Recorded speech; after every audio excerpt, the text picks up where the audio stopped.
Okay, look.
Good morning, ladies and gentlemen, and welcome to the Optimist International Oratorical Regional Awards Ceremony.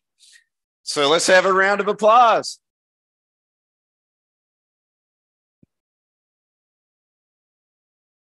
Before we get started, I'm going to give you a few instructions. We're going to give certificates to each and every one of our contestants. As all of you know, and those that are watching at home should know, each of our contestants are already champions. And as I like to refer to this contest as a tournament of champions. And so each of you will get a certificate, pose for a regional picture, and then I'll ask that you stand over at the side because then we're going to have a group picture of all the contestants. Now, parents and supporters, I'm going to ask your cooperation. Let the professionals get the pictures first so we can get some nice ones, and then you will have those. Then we can open it up to paparazzi. I would ask the contestants, I'll end up calling you by region, come up in your speaking order because that's the way we have the certificates arranged. Now, in a perfect world, everything will go smoothly and you'll get the correct certificate. We don't live in a perfect world. We're optimists, we're trying to make it better, but we know it's not perfect. If you get the wrong certificate, I think you now know the other contestants in your region, share among yourselves. And if you want to, some people in the past, just a reminder, this is kind of fun. If you want, have your region or other contestants autograph your certificates. It's kind of fun. The first contest I was ever in was a club contest. Senator Robert Dole, some of you probably know Bob Dole, was the Senate Majority Leader. And right before the contest began, we got a call that said the contest is going to be delayed because Senator Dole wants to come and listen. Well, we were already nervous enough. That made us extremely nervous. But to this day, I have the certificate that he autographed that day. And he sent a letter to each of us with autographed pictures of Richard Nixon and Spiro Agnew. So that shows how long ago it was, and an invitation to the inauguration. And I saved all those things. So that was kind of cool. But sometimes it's fun to do that just for memories, because it may not mean as much now, that certificate, but at some point you're going to look back in life and say, that's kind of cool. And you're going to have these memories, because we don't always remember whether we win or lose in life, but we do remember our teammates. So let's support each other. The other thing I want to encourage all of you to do, and I know some of you probably feel like you need to hit the road after we do the award ceremony. I would strongly encourage each and every one of us to stay and support the contest and the contestants. We're all in this together as a team. Let's support one another. I want to thank all the contestants. You did just a fantastic job yesterday, as would be expected. So let's give all our contestants a round of applause.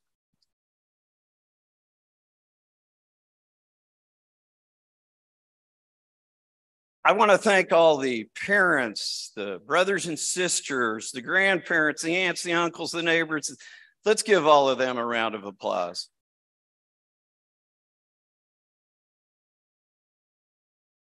A lot of you have speech teachers back home.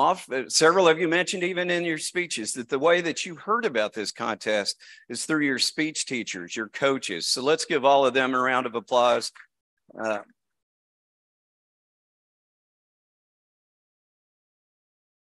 I would again like to have, because we have even more today, I'd like to have all of the optimists that are in the room and our professional staff from Optimist International or the Optimist International Foundation stand up and be recognized.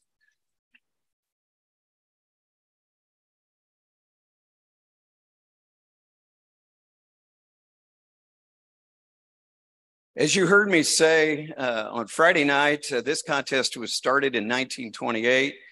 And it started with just a trophy and a book. And I'm sure the winner was very excited to get the trophy and the book. But today, the overall world champion will receive scholarships in the amount of $22,500. And it's thanks to all of these people and optimists around the world that provide those scholarships. I'd like to thank the judges. We will recognize the finals judges later and talk to them. But let's give all the judges a round of applause.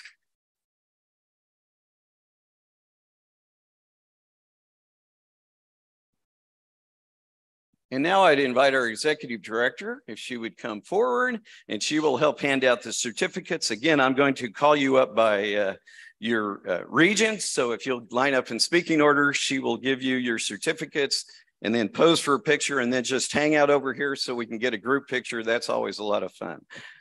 So our first region is New England and Great Lakes region. If you'd come forward.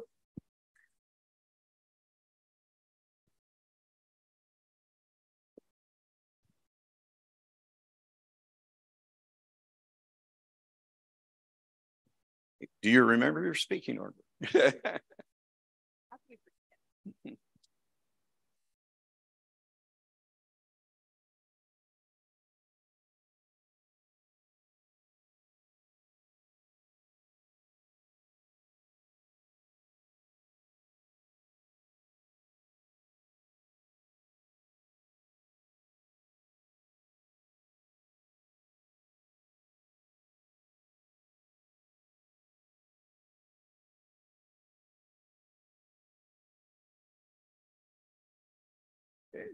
If you'll just stand over here and wait, if you come right over here. Our next region is the Great Plains region.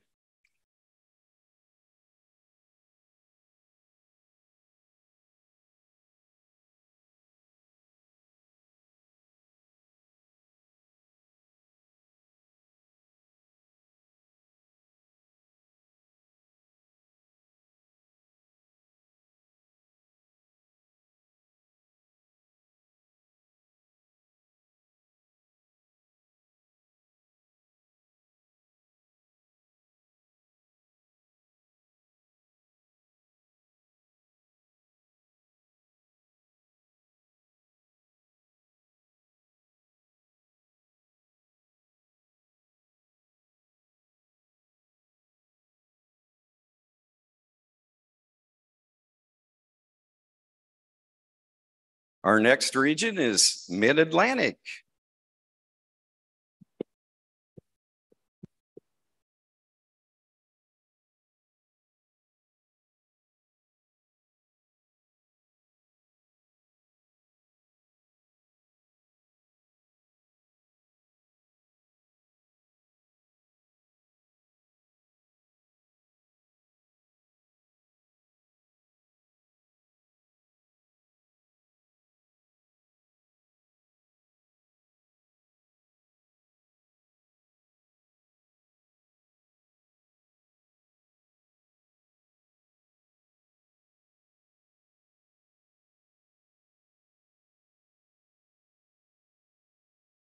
Okay, congratulations. And I guess you get to go this way.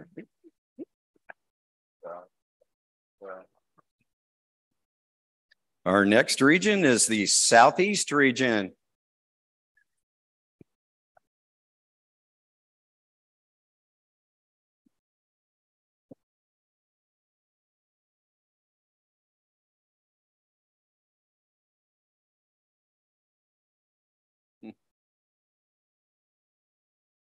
This is the biggest test of the day. Do you remember the speaking order? Yeah,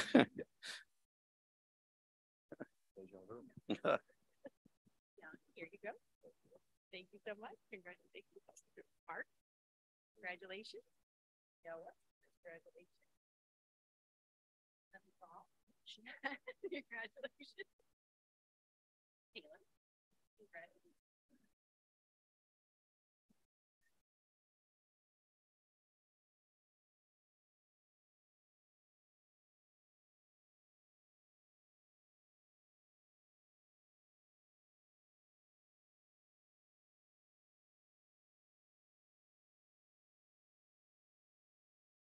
Congratulations to the Southeast region, and you get to go that way.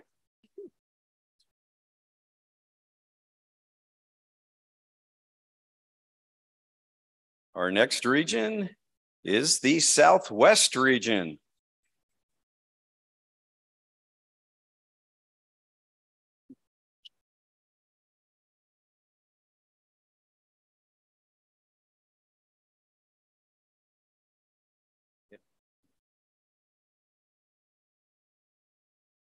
This is to get you ready for exams when you go back to school. Congratulations, Jamie. Congratulations.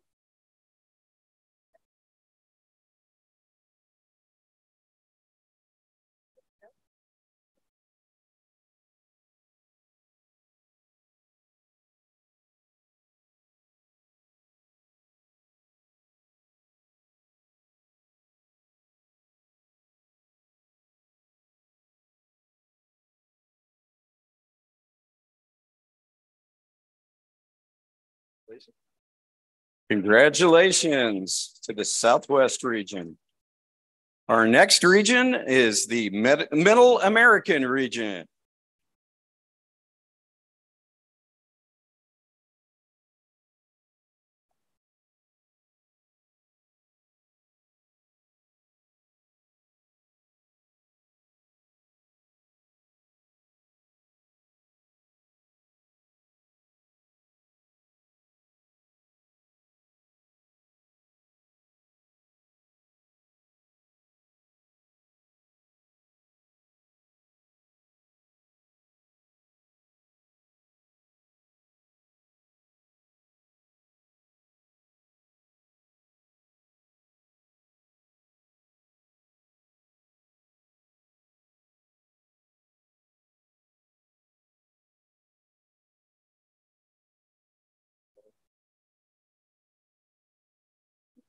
Congratulations to the Middle America region. And our last region that's here on site, I do want to remind you that we also have the Francophone region, and they have conducted their contest last evening in Quebec. So let's give them a round of applause. And we also have the global region, which was conducted, I think, on Tuesday night, was it? But those are contestants from all over the globe. So let's give them a round of applause too. But here with us, we have the West Coast region, if you'll come on up.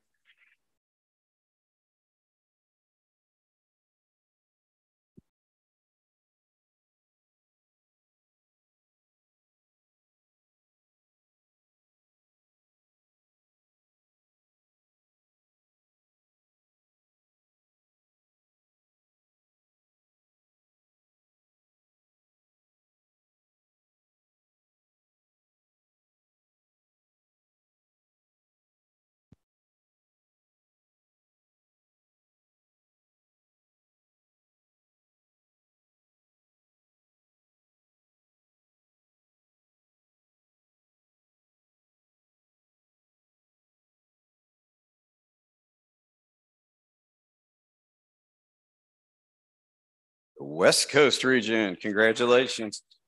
Which one? You can just stay right here. Yeah, now we get organized chaos. This will be a lot of fun for everyone. Like I said, just let these guys take pictures first, and then everybody else can. So let's have everybody back up. We'll take one with the certificates and then one fun one.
And then we'll have the two presidents step in there on either side, if you would.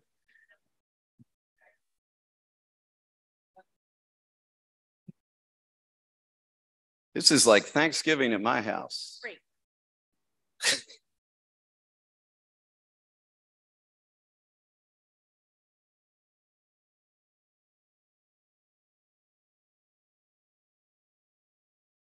Now we need one fun one. Do whatever you want to do. Well, first, I guess, get the parents, the paparazzi, get on in here.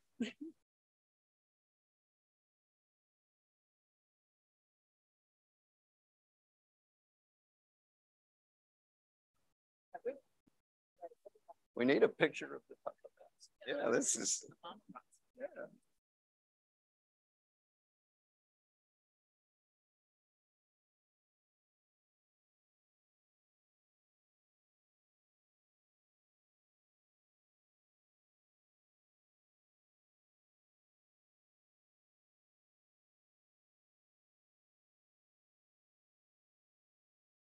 Okay, now we'll have them do a fun one. Do whatever you want to do. It's time to be silly. Let your hair down and get your picture taken. So come on now, let's have some fun with this.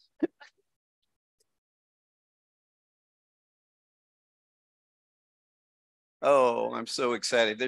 Oh no, your head fell. No, that's just the certificate. Pretend they graduated. They can throw this. Oh, no. And then try to find.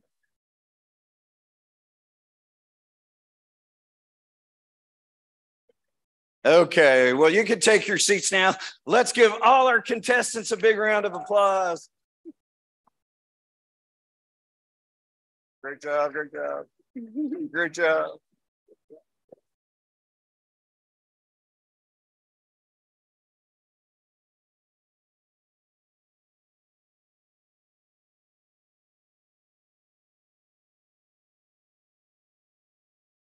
Yeah, let's move it to.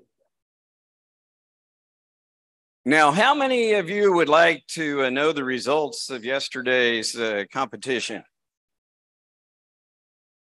Well, let's take about a 30-minute. No, I'm teasing. I would like to invite up our Optimist International President, Bob McFadden. Let's give him a round of applause. And Bob will, the fact he's up here is a good sign. Get up here. They want you up here today. Okay. So the Chair, Dave, thank you very much for everything you've done. We really appreciate it. And to all the committee members, I want to really thank you for putting on this wonderful, wonderful event. They asked me to keep my presentation below 30 minutes today, so I'll try my very best. I just want to take this opportunity to thank all of the parents for everything you've done to encourage your young adult. They aren't children, so if I slip and use the word child, I apologize. They are young adults now, because I know what it takes to help them and to keep them motivated and to bring them to this level. So thank you to all the parents who have been so supportive. To the speakers, to our contestants, please know you inspire us. We are so grateful for what you've done and what we see here. You are our future leaders, and our future looks great. Please remember, we are not leaving the world in a great place for you, but I know that you will be able to fix what we have damaged. So thank you for everything you've done. Keep your voice active. Congratulations to each and every one of you for reaching this level. As David said numerous times, you're all champions, and we are so proud of you, and you inspire us. Please keep it going. Thank you. Stay up here, Bob. We'll have Bob stay up here, and we would like to invite to the stage Deb. I'm Dave. You're Deb. My initials are Deb. Deb Merritt, the president of the Optimist International Foundation.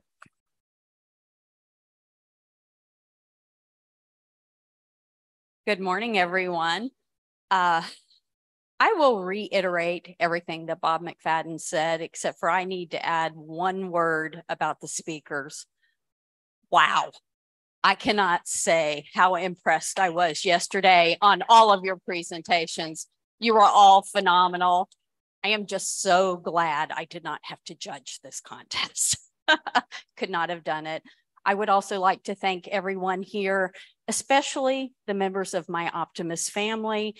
As Dave said earlier, the foundation provides the fund, I should say foundations provide the funds for the scholarships for this contest. The Optimist Club members and clubs are the ones who donate these funds to make this program possible. So to all of the optimists and the clubs represented in this room, thank you so much for what you've done to make all of this happen. Best of luck to all of you, and I'm looking forward to the finals. Thank you for coming. You stand on that side of the check, maybe? Yeah, I'll have those. So as Deb just said, we also want to recognize, and we'll get to meet hopefully the president of the Canadian Children's Optimist Foundation here in a little bit as well. But it's two foundations, the Optimist International Foundation, and we also, let's give a big round of applause also to the Canadian Children's Optimist Foundation. And now I would like to, it's that time. The verdict is in, as we say in my business. We are inviting our co-directors, Dr. Diana Carlin Perrin and Dr. Sunny Fridge, who have the results to announce. Thank you, Dave. Before we announce a couple things, first of all, we need to also recognize our Junior Optimist International students because they're the ones who wrote the topic. So our Joy Club leadership comes up with the topic every year, and they know what is going to inspire you. And I also want to add my thanks for everything you did for us by being here. Listening to all of you yesterday made optimism more than a lot of words. Hey, notice I'm using my props. A lot of words on banners. It is a way of life. It's a way of getting through life. And I know it wasn't easy for some of you to share your stories. So I really want to thank you for being willing to take a risk, to do something that was really difficult to share the stories. I also want to thank those of you who made us laugh, who showed us your concern for other people. And it was just an incredibly amazing day. So this is why we do this. Before we announce, I need a show of hands. How many of you did not graduate in 2023 and will still be in school? Okay. If you are not called up on this stage to be a finalist, you have another shot at this. We changed the rules, and the only people who are ineligible to participate again are the finalists. So if you have eligibility left and you are not a finalist, you can compete again next year. I know there's been some confusion and we were asked about that. So consider this a great learning experience if you aren't on this stage and a chance for you to come back. So with that, Sunny, do you want to add a couple words? I'm just so proud of each and every one of you. And remember, promise yourself, you are all winners. All right, from the Northeast and Great Lakes region, and if you would come up when we call your name. Speaker C, Deborah Coco from Southwestern Ontario.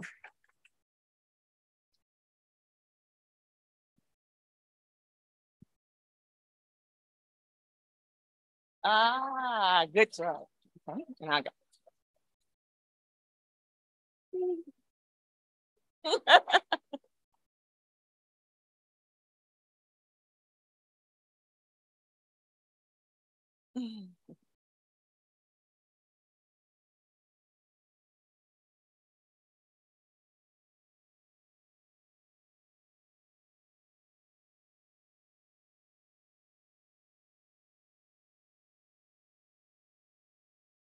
Okay. After you have gotten your award, would you please go over with Mr. Boring, where we're going to be drawing your speaking order. So just go over and take a seat. Okay.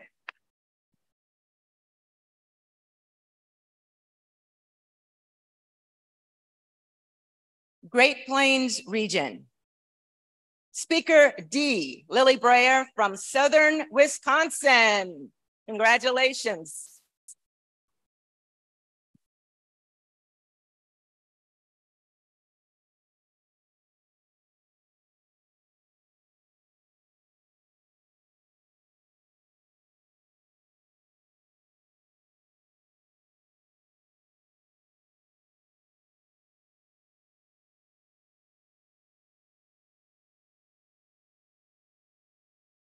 All right, Mid-Atlantic region, Speaker B, Smith Galvin from North Carolina West.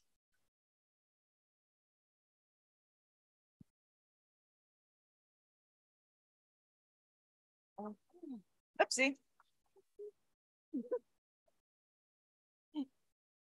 It's upside down. That's upside down. Can't cash it down.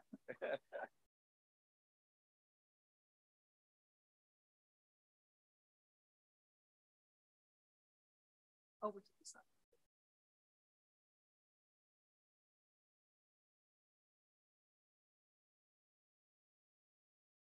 Southeast. Speaker D, Shad McMillan from Gateway.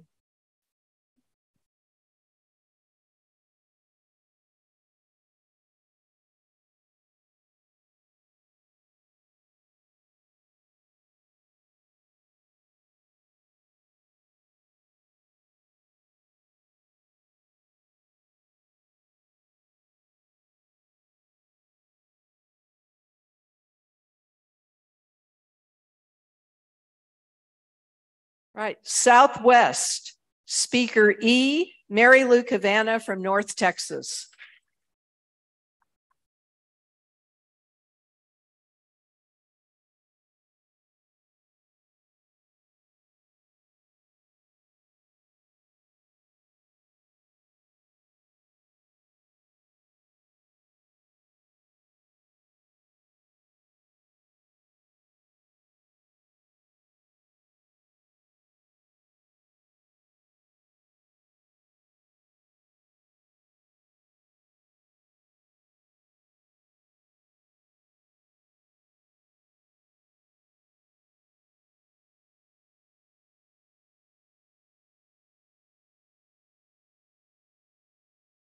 Middle America, Speaker F, Sav Jordan from West Missouri.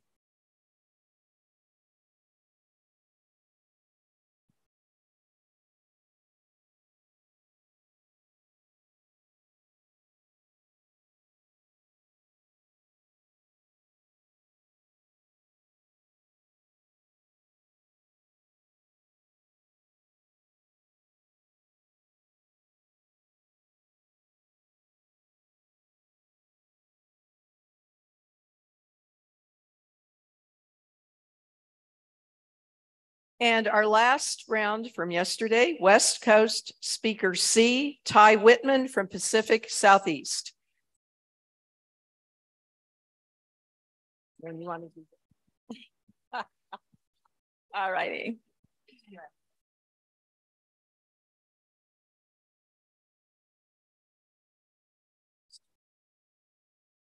Okay, thank you.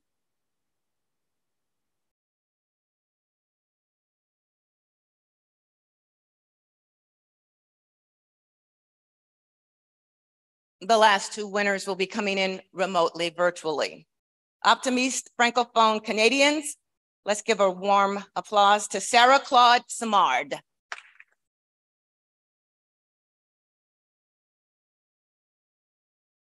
And our global region winner from Nepal, Suzanne Karki.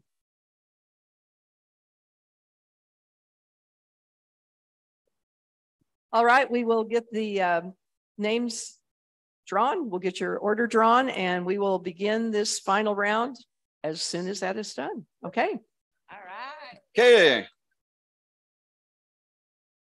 And again, two things to remember. One is please stick around if you possibly can. I think you'll enjoy this. And then the other thing, several of us have fought hard to allow those contestants that didn't come up on the stage here for the finals the opportunity to compete again. Please take advantage of that. We fought hard for that over the years. It's now a reality, so continue. And those of you that are going to college, just the best wishes in everything you do, and remain optimistic. Thank you all.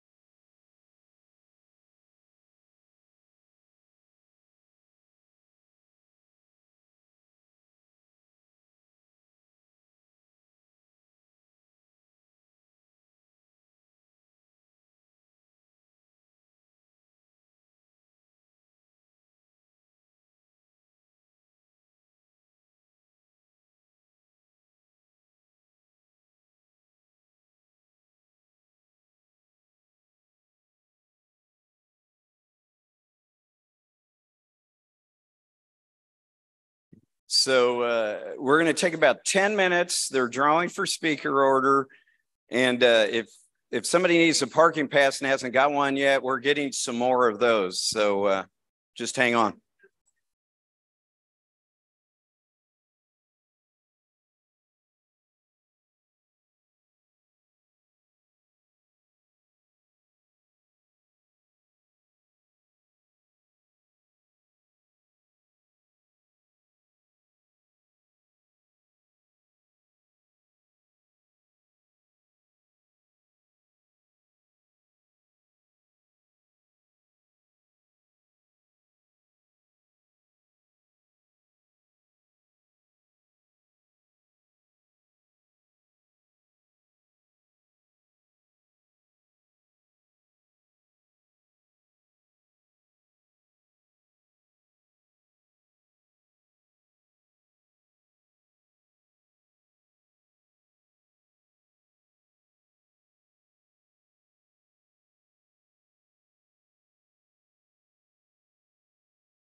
Morning.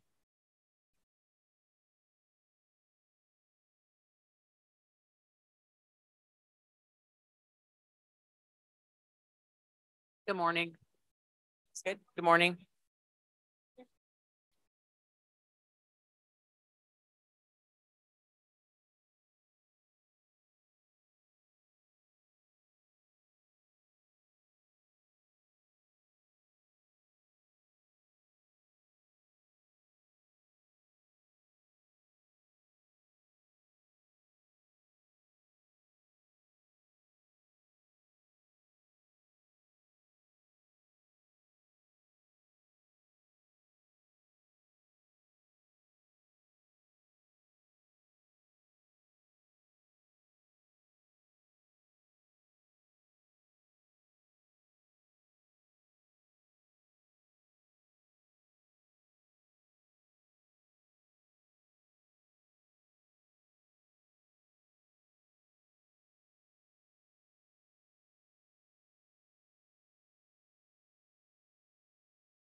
Good morning, judges. Can you hear? Okay.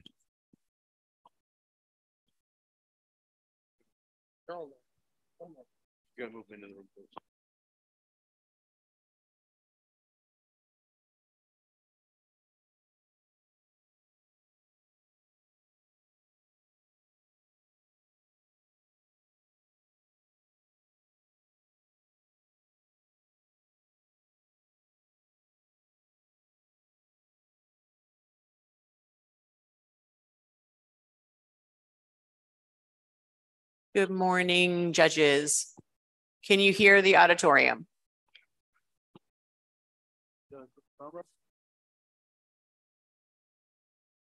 Great. Yeah, we moved them. B is now West Coast. Okay, so A was AA. Dr. Sunny, can you mute yours? Oh,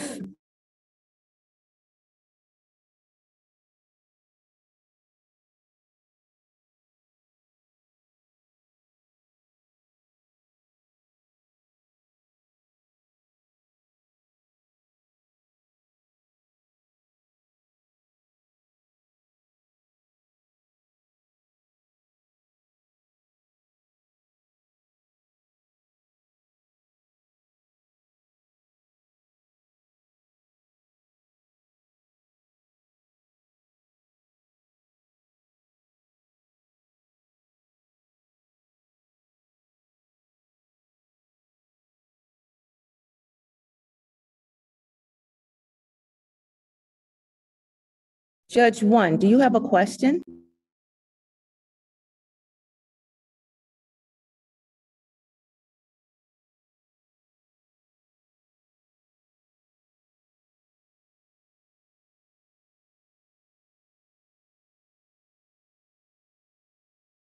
Oh, tell them. Okay. Sorry, I was on mute. I'm not sure I can actually hear the auditorium. I only heard you asking the question. A, B, C, D, E, F, G. Can you hear me in the back room? Okay, great. Thank you.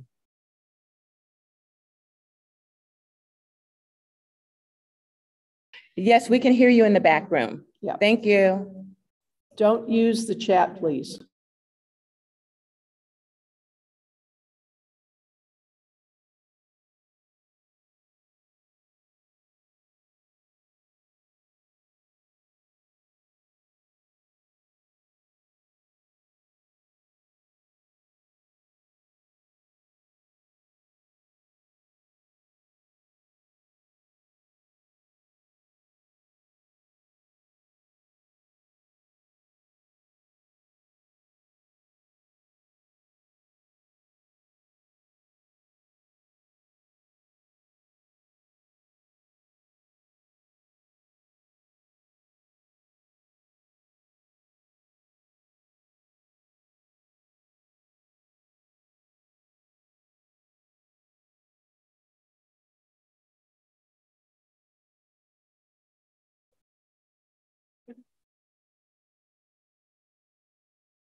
Can we have all of the finalists please report to the finalist area?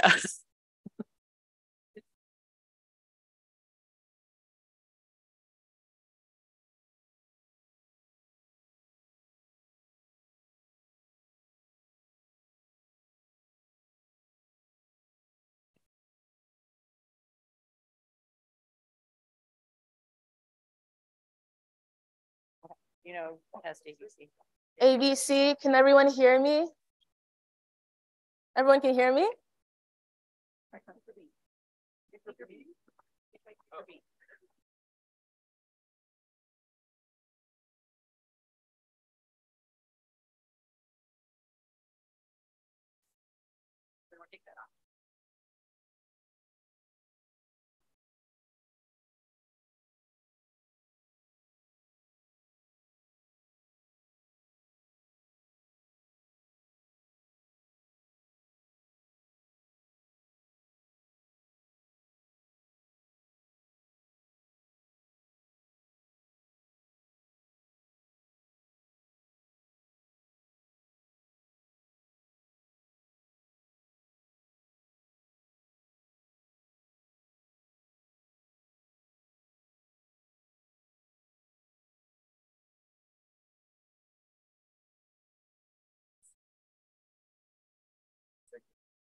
Can you do a sound check to make sure judges?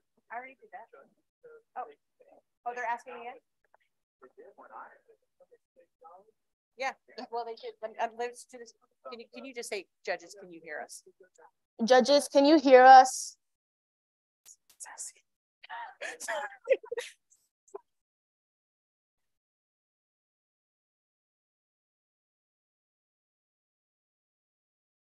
It's like your cranky Uncle Greg. Yes, all judges can hear.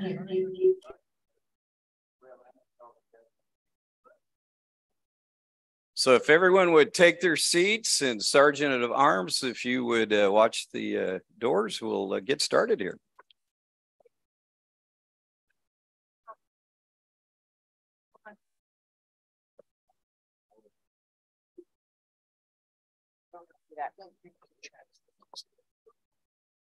Stop chatting. Everybody ready to run? Yep, and then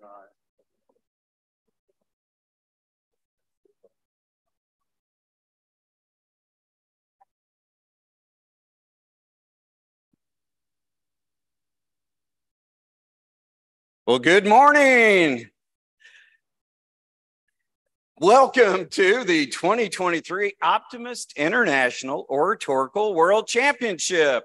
Let's give all of our contestants a round of applause. Just a couple reminders, turn to your neighbor next to you that you know and you love and give them those kind and loving words. Please silence your cell phones. Then if you would remember, if you need to leave the room, only come in the room or exit the room when the speakers are not speaking. Sergeant at Arms will help us by watching the doors. And also remember, there's that temptation. I felt it a lot yesterday. I could have done it on every one of the speeches. There's always that temptation to want to applaud after each speech. And of course, each and every speech is worthy of applause, but resist temptation. And let's hold our applause until all the speakers have presented. At the end, we'll have an opportunity to meet the judges, all the contestants, and at that time, we can give them a great big round of applause. But until then, just resist that temptation. Are we ready to rumble? Well, let's get started. Speaker A.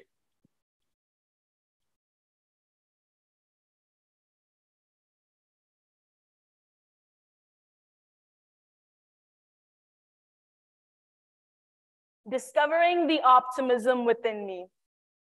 Optimism, a word that brings power and brings life, but often remains just a word instead of a way of life. And why?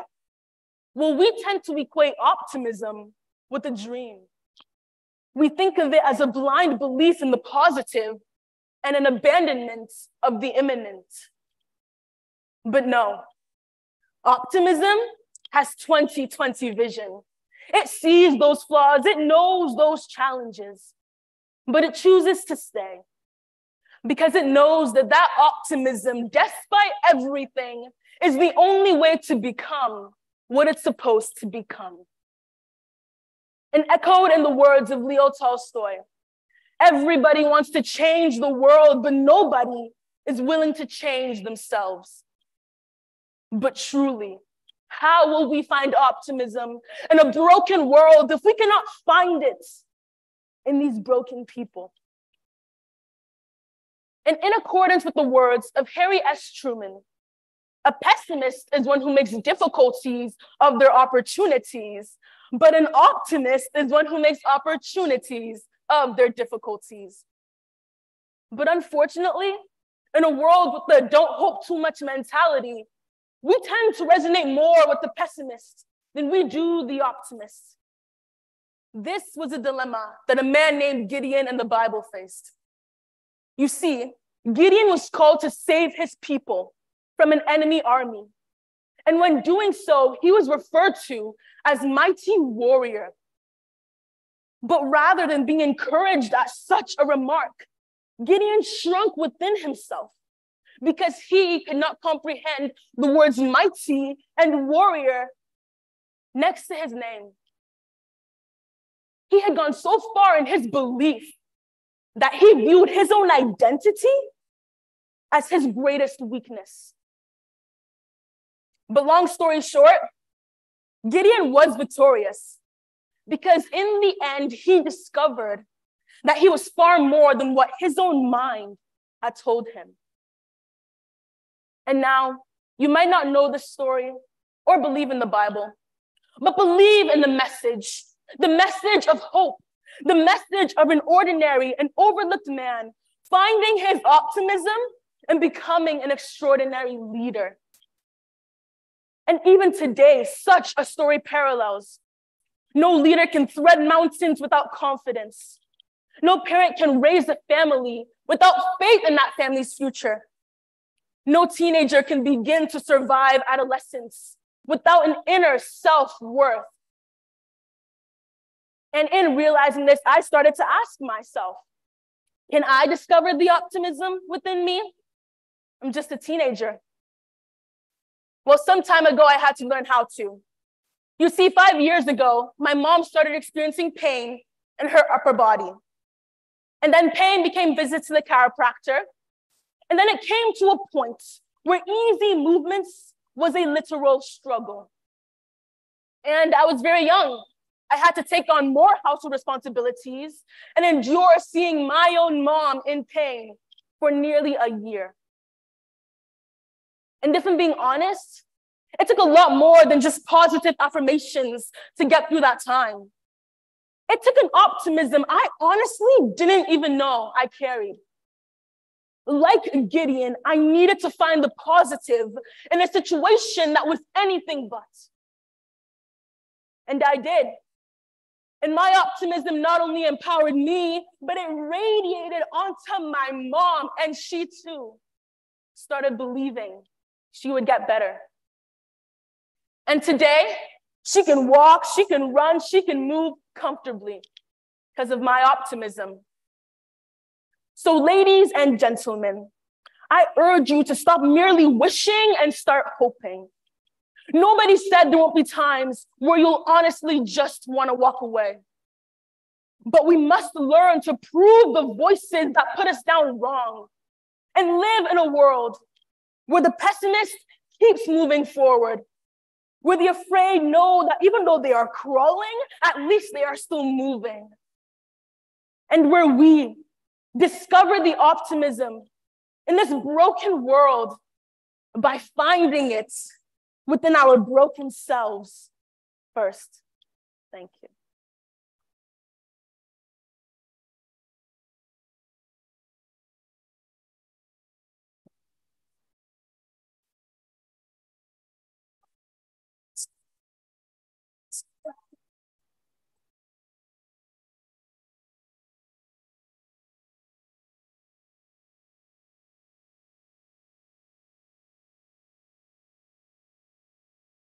Test, test, a little higher.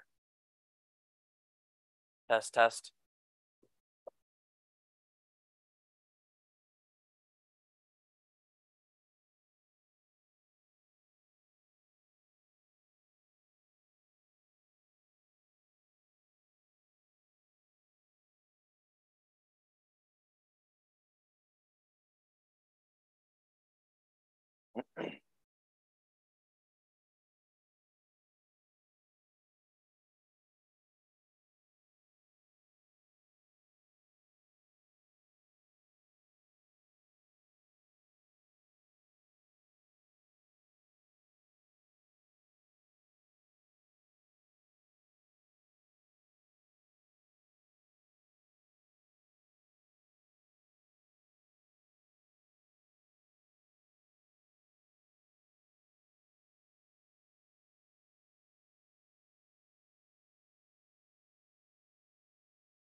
Are all judges ready?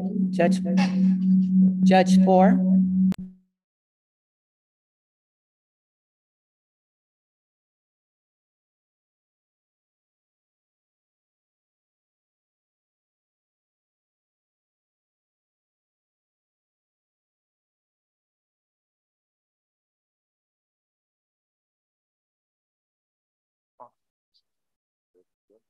Absolutely. Speaker B.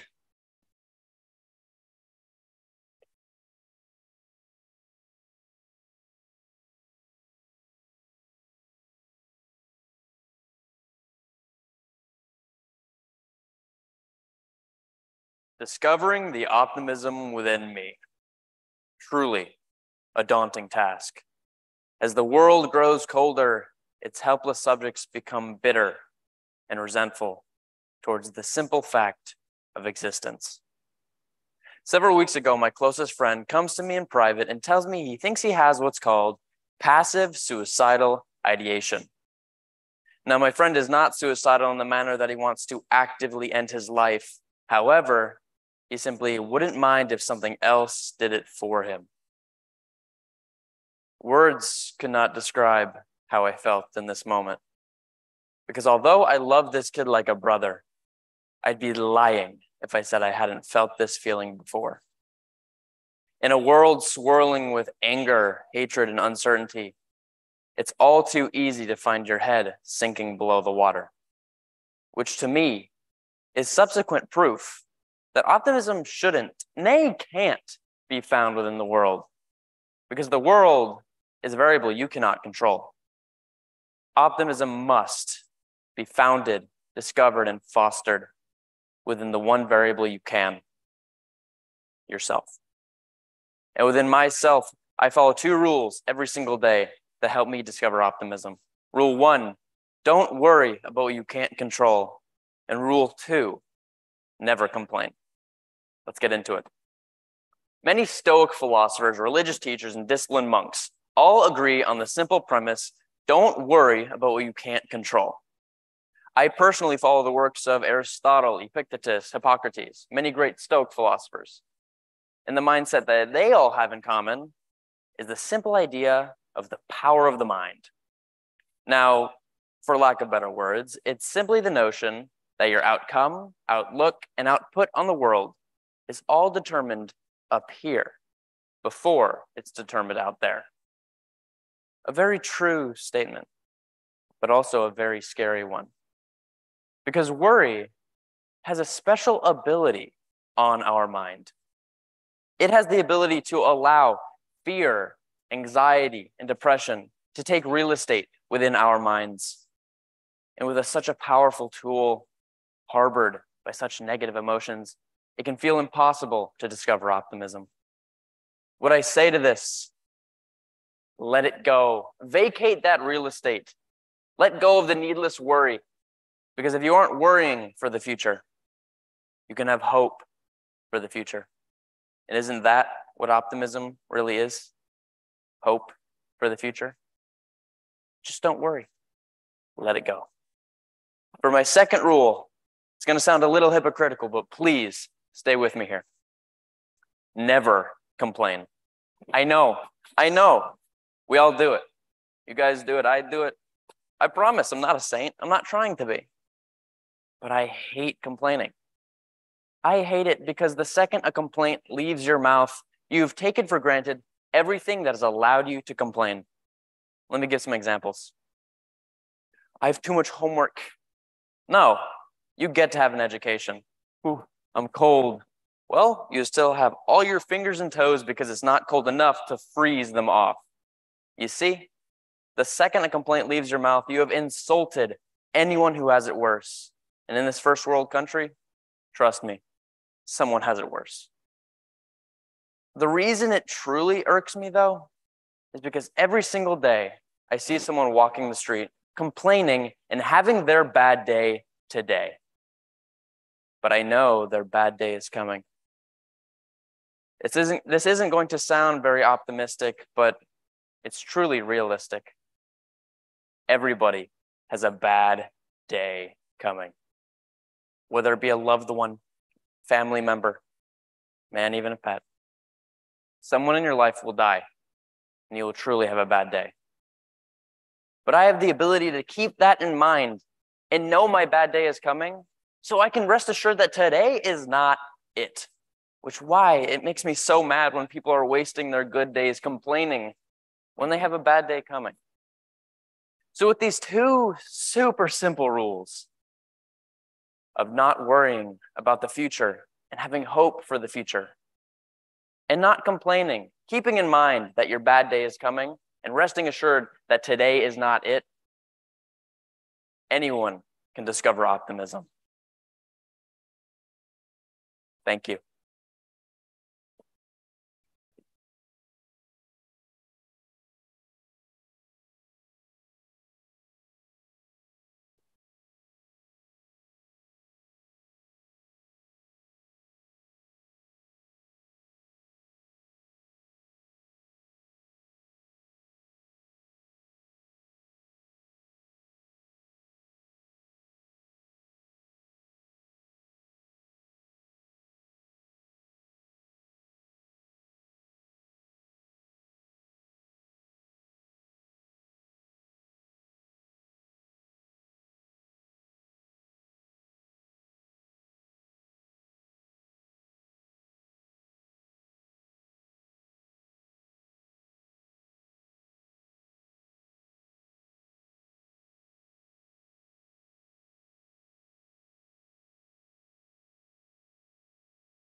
Speaker C.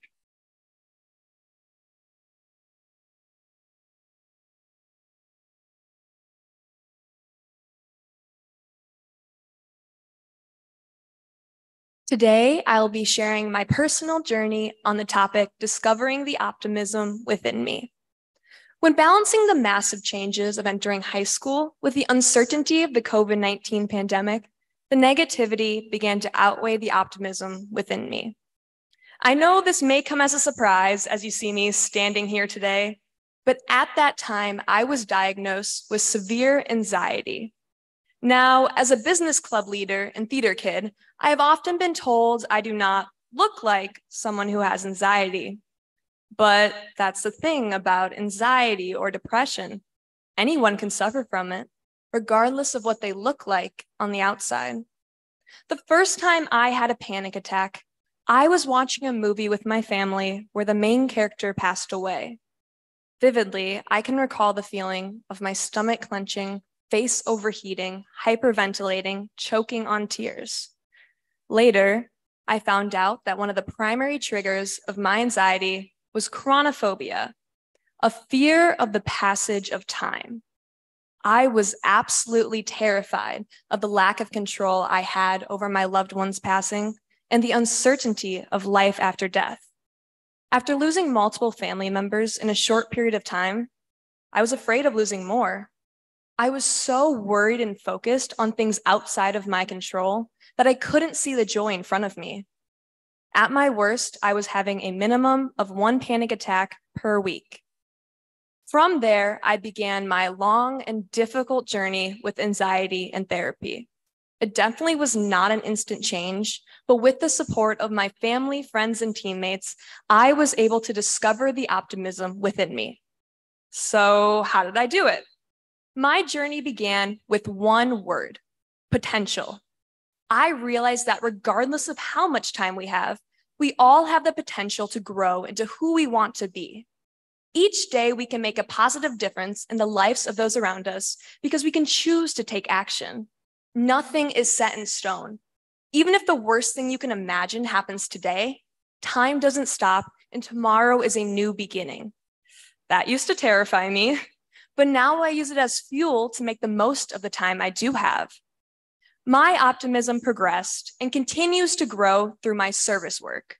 With over 200 hours of volunteering in high school, as well as coordinating dozens of community service events, I have had the opportunity to support a wide variety of groups.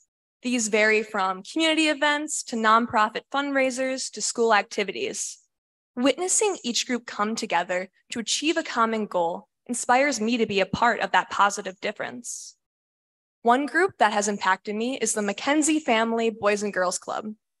For months, I was on a committee to plan a movie night fundraiser for the organization, and in the end, we raised $9,000. I was moved by the families we were supporting and the impact of my volunteer work. That potential for change, for my actions bettering my community, inspires the optimism within me. It's an exciting, wonderful thing to think about. I have the ability to make a positive difference. I can succeed and choose to do better each day. With the potential of my community at the forefront of my mind, it is easy to see the goodness in the world around me and be grateful for the amazing people in my life. With my optimism, I will continue to be an active leader in my community, helping to address issues I am passionate about, especially mental health awareness. When someone has a physical illness, they share and receive support from family, friends, and coworkers. Yet the stigma surrounding mental health convinces those who suffer that they are alone. Integrating kindergarten through 12th grade mental health education, as well as increasing staff training on support, will help change this mindset. In college, I plan to join groups focused on mental health education and awareness to continue being a part of this mission for change. We can help tomorrow's youth discover their own optimism and live a happy and healthy life. I have faith that my optimism and hopeful outlook will continue to grow with time. Yes, life is hard, and we all face unique challenges, but that does not mean that we cannot focus on the good that we can do for others. Discovering the optim within me means choosing to see potential, not ticking clocks. I challenge you to do the same.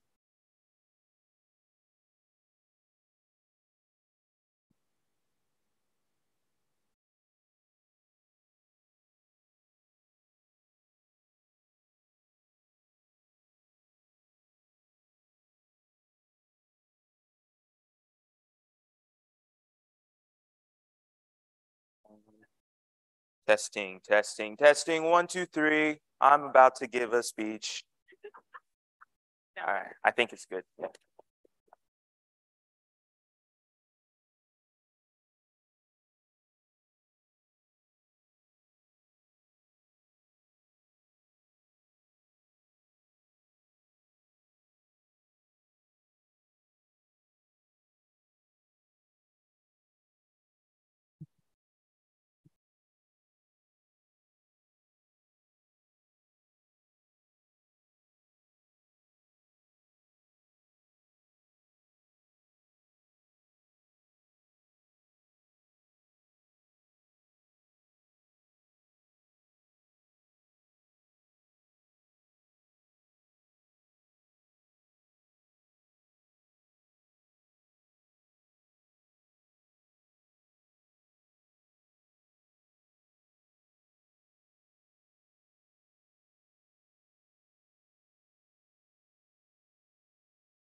Speaker D.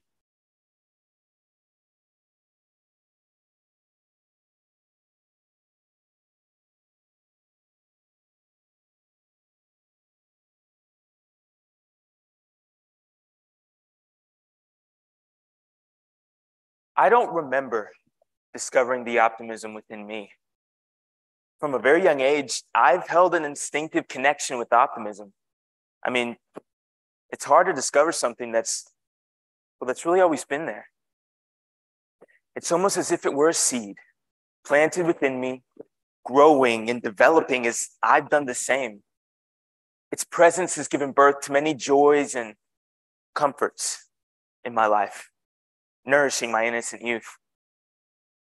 Well, it's even helped shape my personality, developing positive characteristics within me that I then exude upon other people. These characteristics are who I am. They define me at my best and especially at my worst. Now, growing up, my defining characteristics were not those of the typical kid. This has allowed me to view the world from a different perspective. I've been able to take situations of discourse and find common ground, acting from a neutral standpoint and providing a sense of peace for both sides. My optimism has acted like a shield, allowing me to endure the misfortunes and to come out the other side with the same smile on my face that I went in with. Optimism has been a perpetuating light in my life, remaining lit no matter what has come my way. But then I got older. In spite of my connection with optimism that had come so naturally, I found myself battling with feelings such as doubt, anxiety, fear, hate. As I've gotten older, I've learned to hate. In the world we live in today, Hate is such an easy emotion to express. Sometimes, well, it's even easier than love. For example, man, do I hate running. When I run, it doesn't take long for my breath to cut short. My chest gets heavy and my heart starts beating faster and faster. I'm so aware of my legs and how they're moving, but I'm not going where I want to go. I am not moving fast enough. There are a million reasons why I hate running and should have no interest in doing it again. So I joined the track team. I joined a team dedicated to running so that I can get better. Now, I'm not a sports person. I don't even watch football like that. But I've realized something. I've realized that the more that you run, the more it gets better. Last year, I was told I'd be moving schools. It was a decision I had no say in, and it completely changed my life. I had friends at my school, a family that I had built since the 2nd grade. I didn't want to leave them. I didn't want to abandon the roots that I had planted and allowed to grow in healthy soil. So I sat and I thought about what was going to happen, how I was going to be taken away from my home. But then I began to feel something unexpected. I felt excitement. I was excited about the new opportunities coming my way. The 26th President of the United States, Theodore Roosevelt, once stated, "Do what you can with what you have, where you are." I was going to a new school. That fact, it wasn't changing. But what I do with that fact is something that I can change. Just the other day, I was stressing over an essay I had to write. An essay. It was long and boring, and I could not for the life of me figure out what to write. So instead of getting angry and allowing my frustration to build, I took a second. Thought about what I had, where I was, and what I could do about it. So I did what I could with what I had where I was, because sometimes, well, that's all you can do. Since my days of tag on the playground and seeing the best in everyone have ended, I've learned to hate. I hate writing essays. I hate having to move schools. I hate running. But I love getting good grades. I love making new friends, and I love getting better.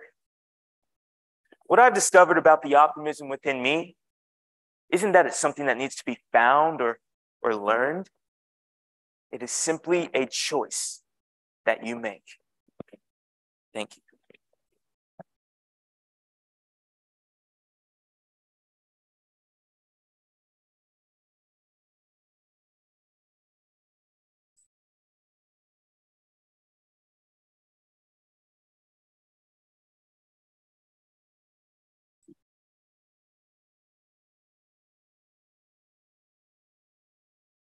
Testing, testing.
Speaker E.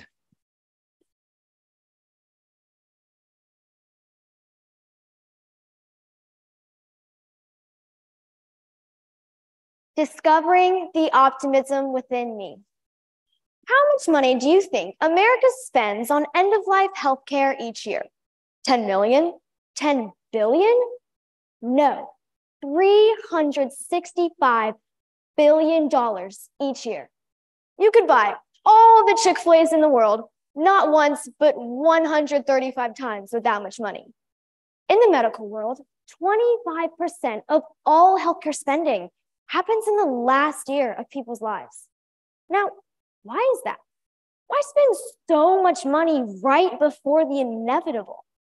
Hope, love, and optimism. That's why. Personally witnessing my uncle struggling courageously through the various stages of cancer inspired me to discover the optimism within myself.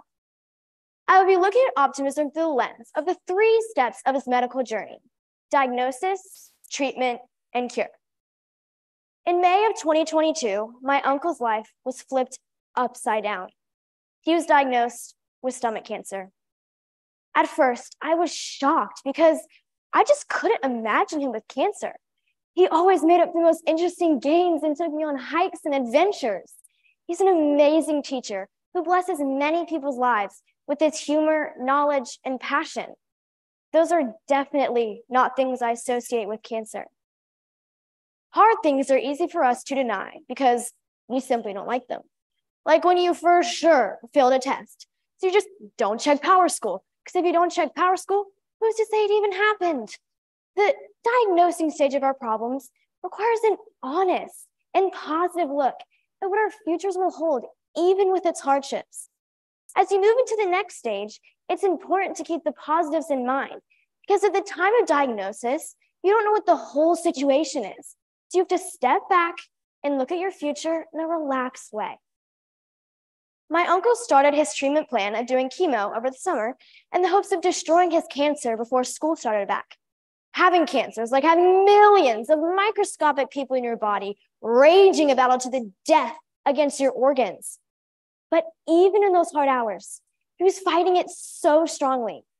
To support him, I decided to write him and his family a letter and did watercolor art on the cards. Even though it looked like a 5-year-old ate too many meatballs and threw up on the paper, he wrote back saying that he was so touched. He wrote me my own story called The Artsmith of Avenel. He made my family into fictional characters in this quaint little village. When my character painted things with watercolors, they would come to life the next day. I really admire that even in his hardest moments, he was able to find what he loved to do, and he fed that joy to keep going. Like his cancer, many things in our lives we will have to endure to get to a better outcome. I like to call this the treatment stage, when you actually face your problems, like studying for a test, being sick, or a stressful sports game. It's vital to find reasons for joy, even in moments of sorrow, to make sure that the negative doesn't swallow the good. We could see the sunlight peeking over the darkness. We got news that his chemo worked. He was getting better, and soon he would break free from the chains of cancer. He still had to go for follow-ups, and had scars that couldn't be erased. But through his trials, I found that optimism may not have cured his cancer, but it definitely transformed how he experienced it. Our whole family was overjoyed that he beat cancer. In celebration, he wanted to go to New York City for Christmas with his family and ours. I was so excited when my parents told me we were going, and it ended up being just as magical as I thought it was going to be. Even though his cancer was not a good way to spend the year, he ended out with a bang because of the optimism he held throughout. Making it to the other side of something you thought you couldn't survive gives you hope for the future. My uncle's journey taught me a valuable lesson about overcoming your difficulties to find the optimism deep within. When you first come upon a struggle, you have to diagnose what you're going through and look hopefully at your future. Then, in the treatment stage, you need to take action with those positive thoughts. Finally, once you've reached the end and overcome your struggle, You've brought healing to your negativity with positivity. Optimism can cure. It takes courage, and it really helps to have someone who successfully battled through to the other side. But finding optimism is essential and can even be the difference between how you experience life and death. Thank you.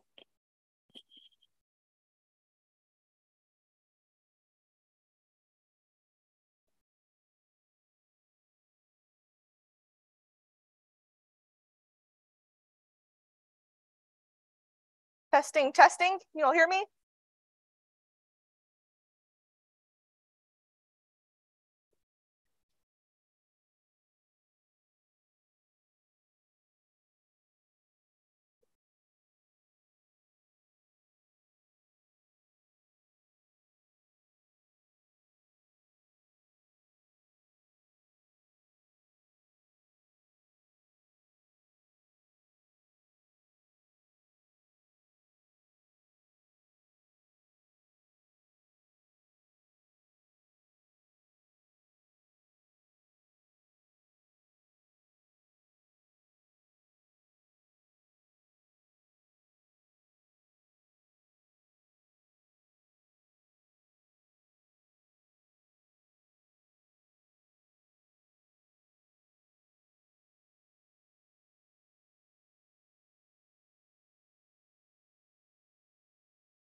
Speaker F.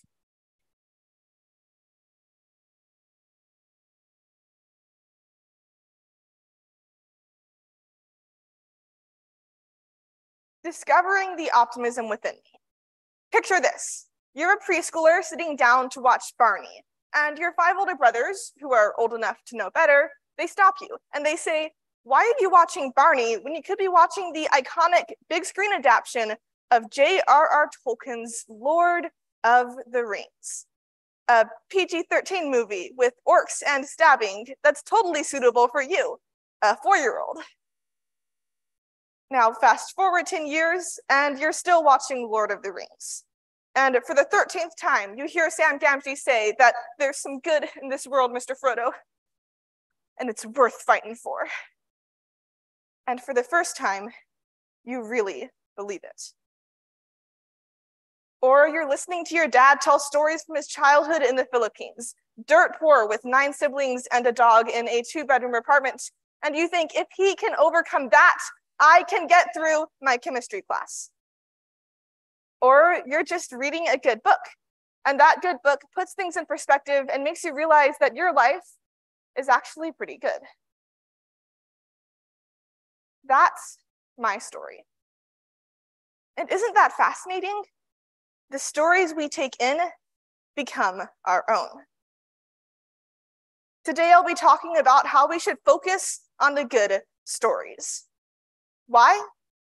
Because I discovered the optimism within me by looking at the optimism around me. First, why does it matter what sort of stories we take in? Now, people like to think that it's not really important what you read or watch or listen to. It's just books, it's just TV, it's just fiction, it's not important. But what we take in is what we become. As an old proverb goes, tell me what you read and I'll tell you who you are. I used to relax by watching political commentators, and they would take the worst of the other side and criticize just that. I ate this up. But it never actually made me relax. In fact, it just riled me up. It made me feel like I was doing something right when all I was doing was getting more angry and less productive. And I see this everywhere. I know people who watch the news religiously, and they always seem just a little angry, argumentative, sometimes basing their whole personality around politics and all the things that are wrong. Isn't that such a sad way to live? And the reason that's all they talk about is because that's all they hear. But don't worry, the inverse is also true. On the days that I spend my free time reading a good book instead of browsing angry YouTube videos, my hope and productivity shoot up because the stories I take in become a part of me. And that's why we need good stories. So, what are good stories? Well, let me start by telling you what they're not. Good stories are not stories with no bad things. They're not children's books with little conflict and few problems. Good stories are like Lord of the Rings, or the Wink Feather Saga, or Les Miserables. One of my current favorites is the Bible. Spoiler alert, Jesus comes back. There is pain, there's consequences, there is death and destruction, but there is light. And there's this underlying idea that good things happen to good people. When you're looking for a good story, look for the stories that have a happy ending for the good guys. There are some books that I used to love when I was younger until I realized just what they were teaching. Because those books said that in the real world, bad things happen to good people, and the story ends that way.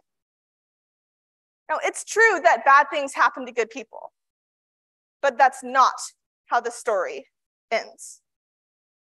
It's true that life can be unfair. Sometimes good people get hurt, really hurt, but that's not how the story ends. As optimists, we have to believe that. I discover the optimism within me by looking at the optimism around me. Be it watching Lord of the Rings for the 25th time, listening to my dad talk about his childhood, or just reading a good book that my friend recommended, that's what keeps me hoping. That's what keeps us all hoping. What you consume will make or break your optimism. So treat it like that. Bad things will happen to you, but if you've read the right books, then you know that's not how the story ends. Thank you.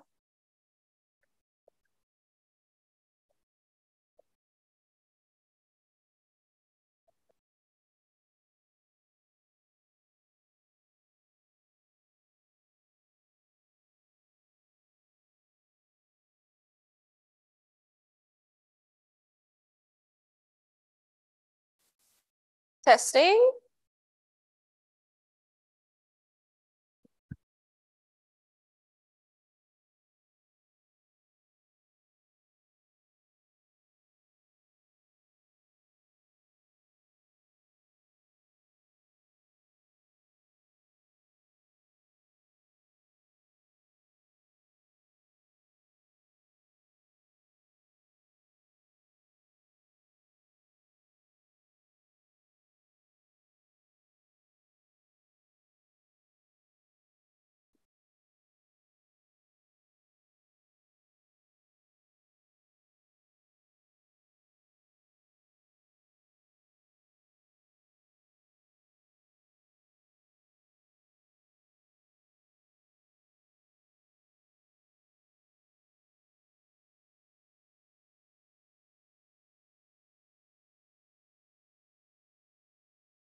Speaker G.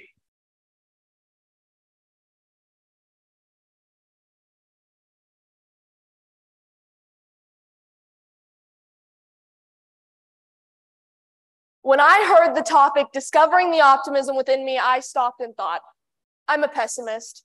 In fact, my parents call me the most painstaking, pessimistic pessimist to ever suffer from passionate pessimism. Perfect. I used to think that I earned the right to be pessimistic given everything I've been through. I spent all my time hating school, hating the people around me, hating myself. Essentially, I hated the world. I was a 24/7 Grinch until I realized that I'd had enough.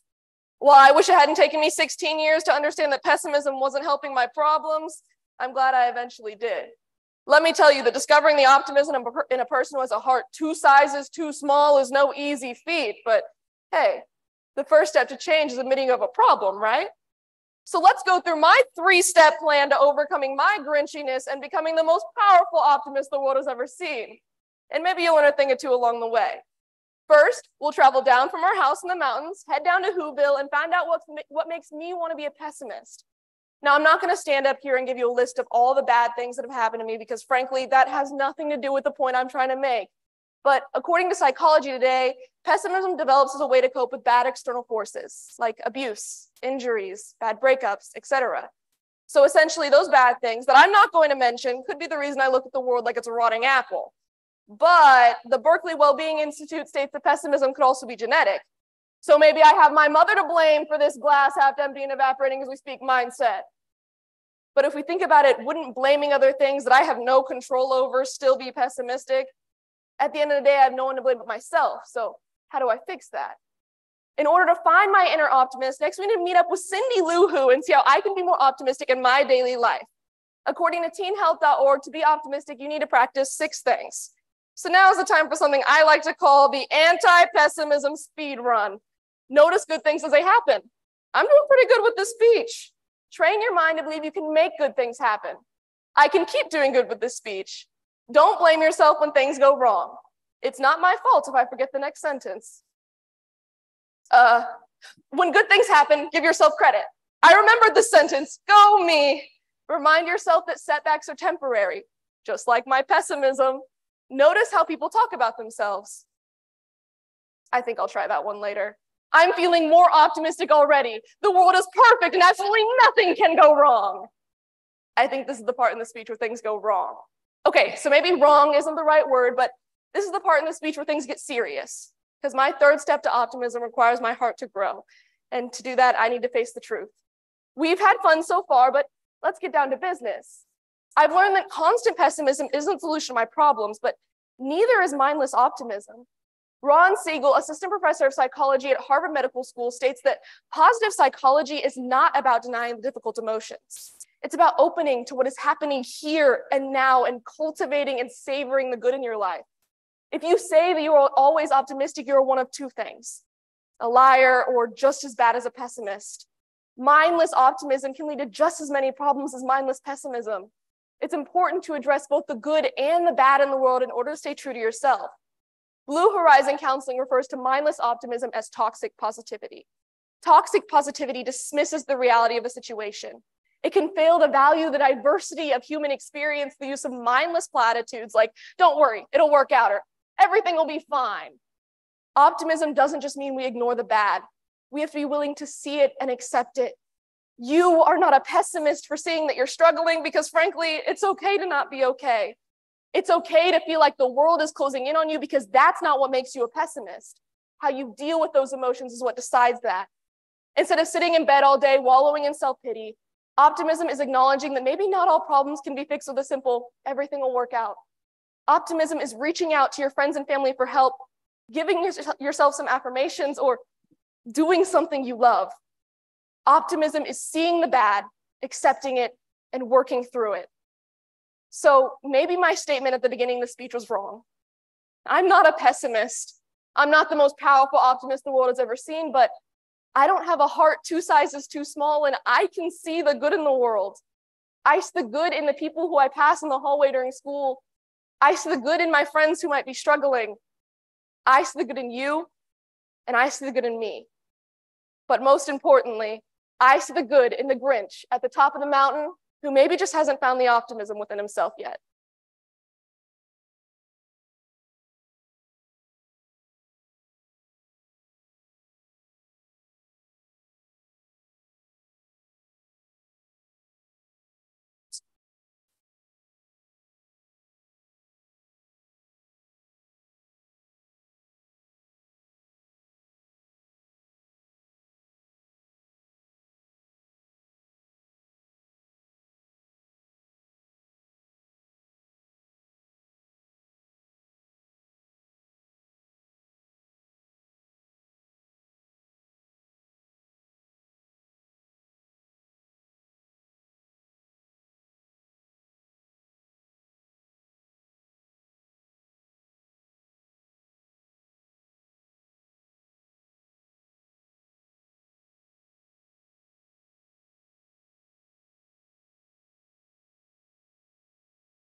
Speaker H, can you just test your mic again so everyone here in the arena can hear you?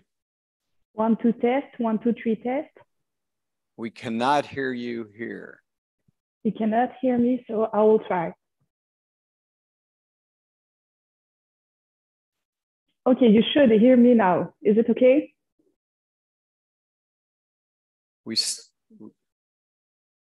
still cannot hear in the back room. Can you hear? It looks like the judges, can you hear her? Okay, it looks like you can. Okay, my sound is on, so maybe it's on your side.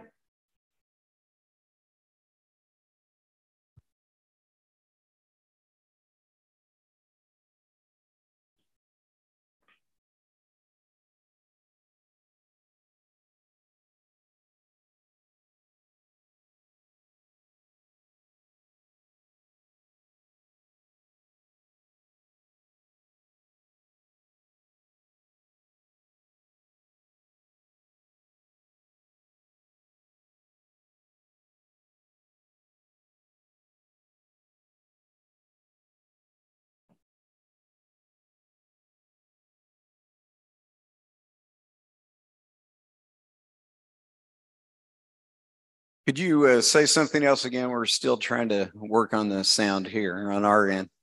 Yeah, of course. 1, 2, 1, 2, 3 test.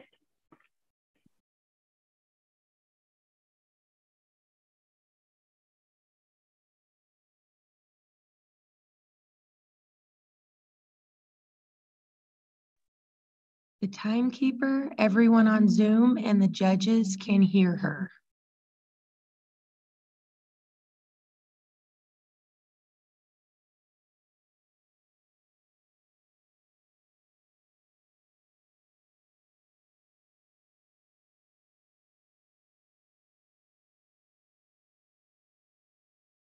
Okay, could you talk a little bit more for us? Sorry about this, but we're trying to get you so we can hear you here in the arena.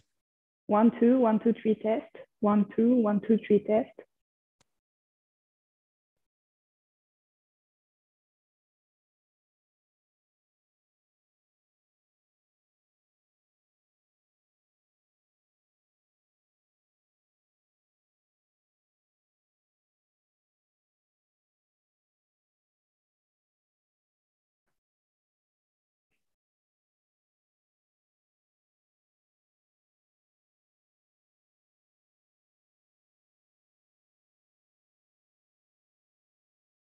Okay, could you try it now again? 1, 2, 1, 2, 3 test. Yeah, 1, voila. 2. Oh, perfect. Perfect. Okay, Caleb. Okay, are you ready to go then, Speaker H? Yeah, I'm ready. So, okay, you may begin. À la découverte de l'optimisme en moi. Lorsque j'ai découvert le thème de cette année, je me suis tout de suite mise à brainstormer, faire une tempête d'idées, comme on dit en français. Et c'est d'ailleurs à ce moment que j'ai véritablement compris pourquoi cette traduction, qui m'a paru un peu amusante au premier abord, ne pouvait pas être plus exacte. Les idées passaient par partait, revenait, dansait, virevoltait, sautait. Elle faisait des bonds dans ma tête, mais sans jamais sauter assez haut pour pouvoir se démarquer. Rien ne paraissait à la hauteur. La tempête faisait rager les tourbillons d'idées, rendait ma visibilité presque nulle. Vous savez, ça m'a fait penser à ces boules à neige qui impressionnent les enfants. Quand on les secoue et que la neige, formant alors un impressionnant désordre, fait battre notre petit cœur et imprime un sourire sur nos lèvres. Et le plus fascinant, c'est que quelques secondes plus tard, cette neige retombe avec une harmonie parfaite. Tout reprend sa place, comme par magie. Le parallèle ne pourrait pas être plus évident. La boule, c'est ma tête, et la neige, mes idées. J'ai donc attendu patiemment que le ciel se libère, comme je faisais avec la neige quand je n'étais qu'une petite fille, pleine d'admiration, d'espoir, d'optimisme. Plusieurs disent qu'ils découvrent l'optimisme en eux dans les moments difficiles, dans les tempêtes. Dans mon cas, ça a été l'inverse. C'est avant tout l'optimisme qui m'a découvert. Il s'est infiltré en moi. Il a exploré mes entrailles jusqu'à prendre possession de chacune des petites choses qui me composent. Il a fait des promenades et découvert mon corps en déambulant, balade après balade, chaque jour avec l'espoir d'apercevoir une nouvelle destination. Et c'est après plusieurs années d'exploration que l'optimisme a enfin fait sa première escale. Dans mes yeux, il m'a fait voir la vie d'une toute autre manière. Il encerclait l'espoir, encadrait les sourires, pointait les fous rires, soulignait les belles choses, surlignait le positif. Il écartait les malheurs, les pleurs et les erreurs avec une délicatesse qui me permettait d'en prendre conscience sans jamais vouloir voler la vedette à ce qui avait de l'importance. D'abord, il m'a aidé, comme une enfant qui apprend à faire du vélo. Puis peu à peu, il m'a laissé pédaler seul et je me suis mise à voir par moi-même toute la couleur qu'il avait mis dans mes yeux. Il a ensuite suivi la belle rivière que forment les larmes qui perlent au coin de l'œil et puis a accosté pour sa seconde escale. Au coin de ma bouche, il m'a fait sourire, m'a fait rire. Il baissait, augmentait le volume, mettait le négatif en sourdine. Il choisissait pour moi des mots gentils, positifs, drôles, réconfortants, pleins d'ambition. Il influençait aussi bien mes phrases que mes silences et c'est dans ces silences que j'ai compris que peu importe ce que je disais, mes paroles étaient et resteraient teintées de sa présence. Une fois la visite de mon visage achevée, l'optimisme est descendu le long de mon cou, a tracé la courbe de mes épaules, s'est laissé descendre le long de mes bras avant de s'infiltrer dans les lignes de mes mains et d'atteindre enfin le bout de mes doigts. Il s'y est posé tel un capitaine à la proue de son bateau les jours de tempête. Il maniait le gouvernail avec aisance, zigzagant entre les courants malveillants et les dangereux, massifs, rocheux. Toutes mes actions étaient guidées par ce capitaine à l'avant du navire.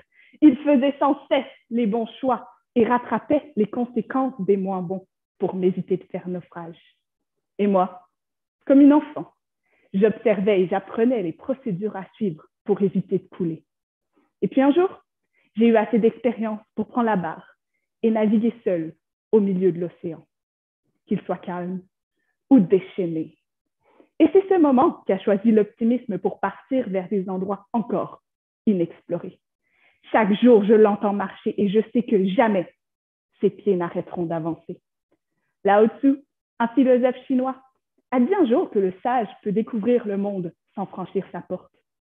Je n'ai pas eu à partir à la recherche des merveilles qui façonnent notre monde pour faire une découverte. Non. En fait, je n'ai seulement eu qu'à me regarder dans le miroir et tracer ce qui me compose. J'ai exploré mon monde, de la tête aux pieds.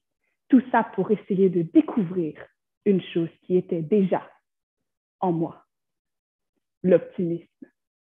Merci, thank you.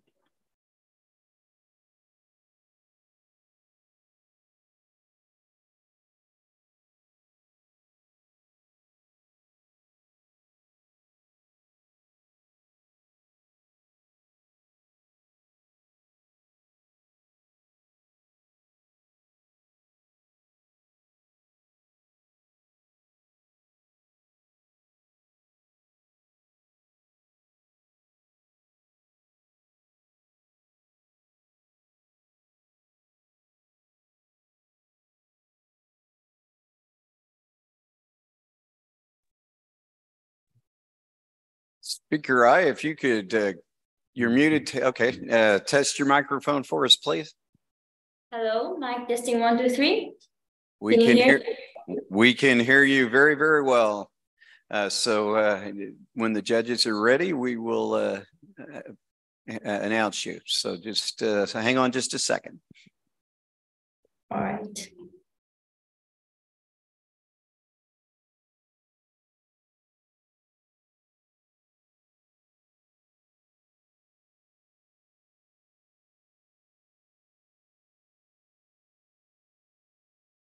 Let me see this.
Is Speaker I, can you still hear us?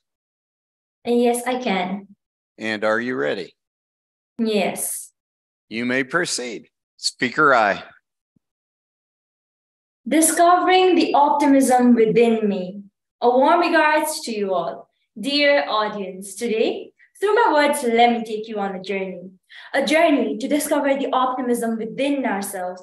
I shall take you way back in time to Mahabharata and the time of the great Titan Kronos so that you can discover the optimism within yourself. The word optimism means being hopeful and confident about something. It is the power that we all have within ourselves that provides us with the ability to see a disappointing situation as an opportunity. There's a poem by Emily Dickinson entitled Hope is a Thing with Feathers. I've buried in the chilliest lands and on the strangest seas, yet never in extremity it asks a crumb of me. Hope and optimism have given us so much and yet never asked anything in return. Humanity has survived countless wars, plagues, and natural disasters, and yet it is still striving. Taking an example of our own holy book, Mahabharata, Duryodhana had kept the developed kingdom of Hastinapur for himself and gave the Pandavas the barren, arid, and hostile lands of Khandava, which they managed to turn into a beautiful, lavish city that is comparable to heavens itself, which was then named Indraprastha. They were only able to do this as they had discovered the hope and optimism within themselves. Hence, optimism can be considered as the willingness to commit into never giving up. You see, life is not always easy. At some point in our lives, we all face situations that make it hard for us to stay positive. But by cultivating a positive mindset, we can easily overcome these obstacles. So how can we discover the optimism within ourselves? How did I discover the optimism within myself? The first step is realizing that it is a choice. We can either choose to focus on the negative aspects of our lives or we can choose to focus on the positive. Growing up, many times I also had a hard time maintaining a positive mindset. As a person who previously suffered from social anxiety, discovering the optimism within me has been an uphill battle many times, especially as a teen who lost the early years of her adolescence to lockdown due to COVID-19. I took a liking to self-help books as they taught me things that no one else would. And there's one thing that Shiv Khera has written in the book You Can Win. Success is not measured by how high we go in life. It is measured by how many times we bounce back when we fall. And where do we get the strength to bounce back when we fall? We get it through optimism within ourselves. And not only You Can Win, several other books like Think and Grow Rich and The Teen's Guide to World Domination talk about the power of positive thinking. Another key to discovering the optimism within ourselves is to embrace failure. It is easy to feel discouraged when you fail at something, but by reframing our failures as opportunities for growth and learning, we can turn them into valuable life experiences that can help us to succeed. Practicing gratitude and surrounding myself with people who support me earnestly has been a crucial step in discovering the optimism within me. Kornus had swallowed his children, praying that they might dethrone him. But Zeus, his youngest son, made him disgorge the children he had swallowed. And the siblings together dethroned and imprisoned him in Tartarus. They were only able to go against their almighty father as they had discovered the hope and optimism within themselves. The perfect example of discovering the optimism within me is this speech itself. Because rather than thinking, I might mess this up and I can't do it, I'm focusing on the positive impacts the speech will make. Let's talk about Steve Harvey that we all know and love. Harvey had a severe stuttering problem which he eventually overcame. When he wrote that he wanted to be on TV, his teacher reprimanded him for it, saying that it was unbelievable. But now he's on TV 7 days of the week and hosts multiple TV shows. He was only able to do this by discovering the optimism within himself. Now, discovering the optimism doesn't mean seeing the world through rose-colored glasses, because sometimes pessimism prepares us for the worst. And as the Arabic proverb said, sunshine all the time makes a desert, storms make roots deepen, and rain brings growth. Optimism doesn't prepare us for failure, but not a single person is successful without failing. We cannot rise without falling. Not a negative attitude, just a little alternative plan. Dear audience, we have come to the end of the journey that I promised you. So at last, I would like to say that the darkest objects in the universe, black holes, emit the brightest lights called quasars from within its core. So we can also make a choice to discover the optimism within ourselves every day. I did it, and I have no doubt that you can do it too. Thank you. Well, with that, ladies and gentlemen, we can actually give all of our contestants a great big round of applause.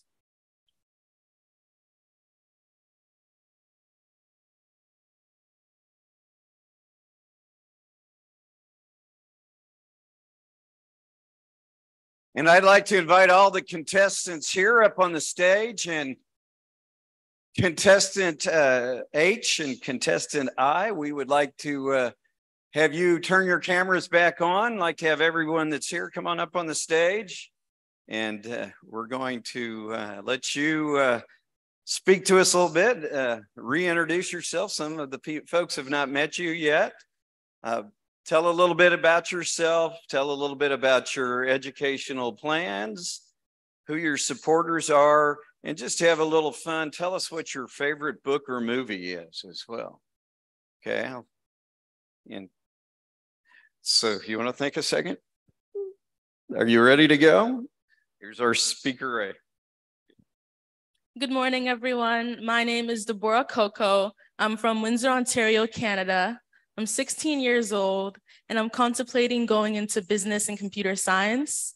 My favorite book would be a book I'm currently reading. It's called Mary, Queen of Scots. I love history-based books. It's very interesting. It's very amazing. I recommend it. And I'm just really grateful to be here, to be standing in front of you all and sharing my message to the world. I want to thank Optimist International, and I want to thank my debate teacher back home, who is Mr. Bracken. He introduced me to this opportunity, and I'm really glad he did, because I've learned so much from it. I've grown in confidence, I've grown in vocals, and I've grown in so many different ways. And I'm just really happy to be here. Thank you.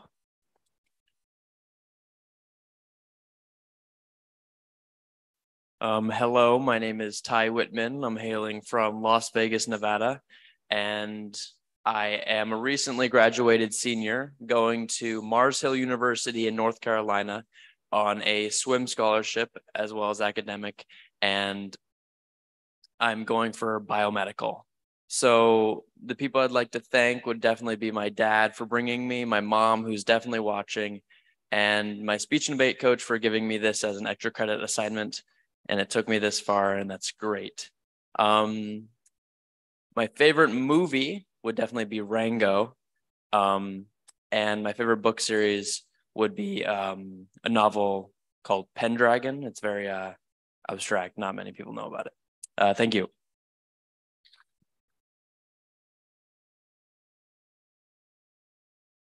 Hello, my name is Lily Breyer, and I'm from Sun Prairie, Wisconsin. I just graduated high school, and I will be going to the University of Wisconsin-Madison to study data science and business. I want to start by giving a huge shout out to my parents, who are amazingly wonderful and made this trip with me, regardless of whatever it's been. They've helped bounce ideas off of me, listen to my speeches, helped bring me to this point. I'm so grateful for them. And also the Sun Prairie Optimist Club, as well as the Southern Wisconsin District. I wouldn't be here without you guys. My favorite book, this is very hard for me, or anyone who knows me, because I read literally 101 books last year, but I would have to go with The Six of Crows by Leigh Bardugo. It's a very good series. You should read it if you haven't.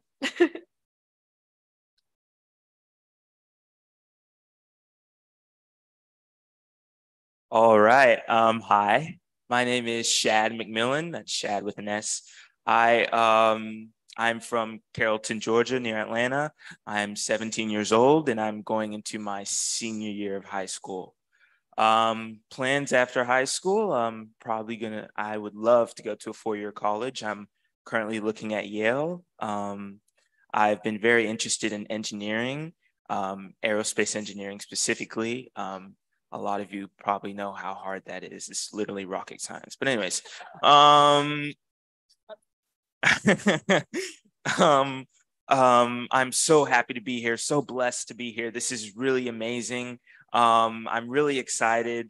I want to thank everyone at home. I want to thank my mom for supporting me through this whole thing, my family, thank my peers at home. I want to thank my beloved, absolutely good-looking, fantastic speech and debate coach, Richard Bracknell, sitting right over there in the yellow shirt. You can go and thank him. Anyways, as far as my favorite book or TV show,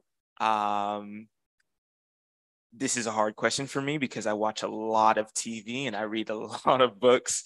So I'm gonna have to say Percy Jackson. I love Percy Jackson, and I read it like in middle school. It was really great. Anyways, thank you.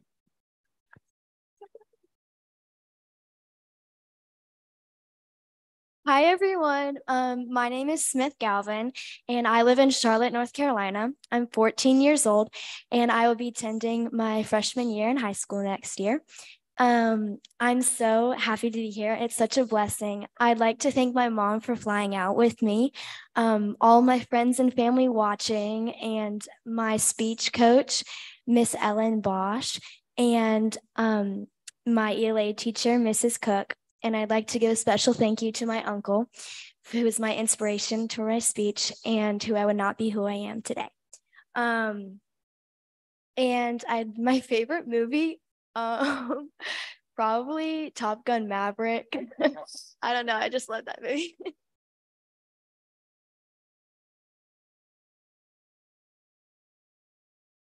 Hi, everyone. My name is Mary Kavana. I just graduated high school. I'm planning to attend a local liberal arts university called the University of Dallas. And after that, I'll probably become a stay-at-home mom.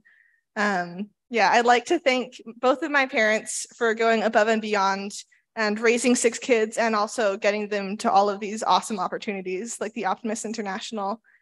What was the next thing? Movie. Right. Oh, wait. The other person I wanted to thank was, sorry, I forgot about this. First of all of my older brothers for always being there for me and introducing me to Lord of the Rings at 4. And And then lastly, to the Fort Worth Breakfast Optimist Club. I think I got the order of those words right. That's my local club, and they've just been so kind to me with helping me get here. And then favorite book or movie, you're never gonna guess it, it's Lord of the Rings. So yeah.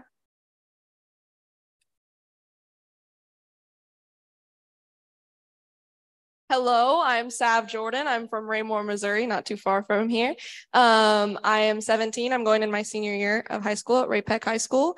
I'd like to thank my parents and my two little brothers for always coming to events, theater stuff, speech stuff, too much. I'd also like to thank my theater teachers for making this a required assignment because I wouldn't be here if it wasn't for that. And my favorite movie would have to be The Prince and the Frog, and my favorite book would be The Selection series by Kira Cass.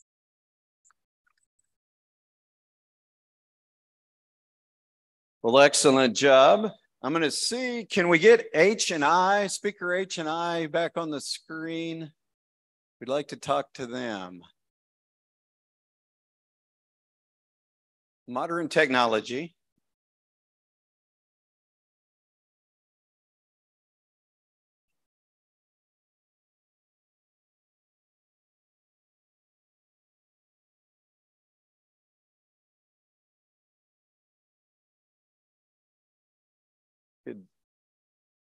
Could we maybe get a little IT assistance?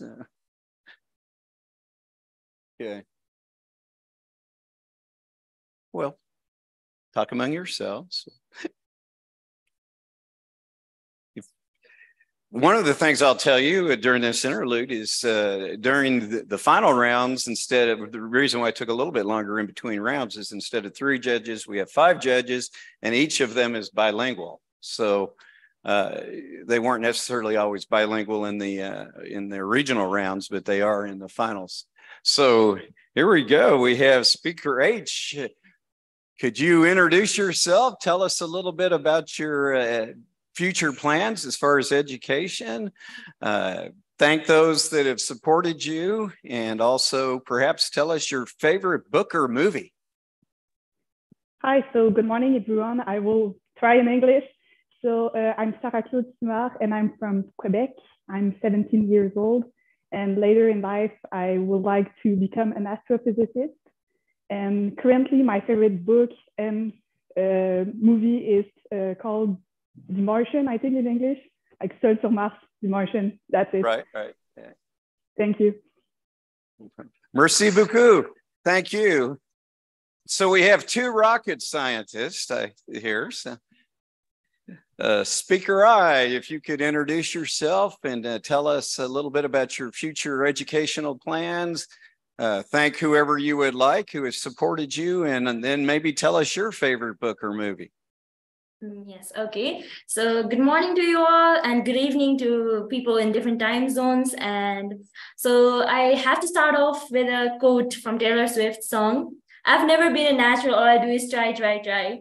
And so that would be my favorite song. And as for study plans, I plan to be an entrepreneur. And so I plan on taking computer science and maybe be a part-time writer and take up writing. And as an avid reader, it's really hard to choose a good book for me, but I think for now, it would be Pride and Prejudice by Jane Austen. Very good selection. Okay. And where are you speaking from? Tell us where you're speaking from. Yes, I'm speaking from Kathmandu, Nepal. It's in Asia. Well, yes. Well, fantastic. So we have Quebec and we have Nepal live with us, and it's wonderful that you could join us. Is there any way, again, I'll appeal to the IT folks, is there any way we could get get Sarah on there as well, Speaker H? So, because what I'd like to do is get a picture of all of our finalists together if there's any chance. Now, I may be asking for too much. Okay, let's see if we get them both on somehow. I think you can do that. There, yay. Okay. So what we'll do again is we will have the professionals take the pictures first, and then everybody else can, and then we'll take a 10-minute break after that. So we'll have you step in front. You two continue to look pretty and smile, and we're going to get some pictures.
Okay, well, we'll take a 10-minute break.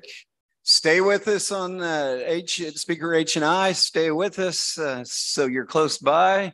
And again, let's give all our finalists and all of our contestants a round of applause.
If we could return to our seats now, we do not quite yet have the results, but we want to meet our timekeeper, who is also our Canadian Children's Optimist Foundation president, and our judges. So if you'll take your seats, we'll do some of those things. And then by that time, I think the jury will have returned.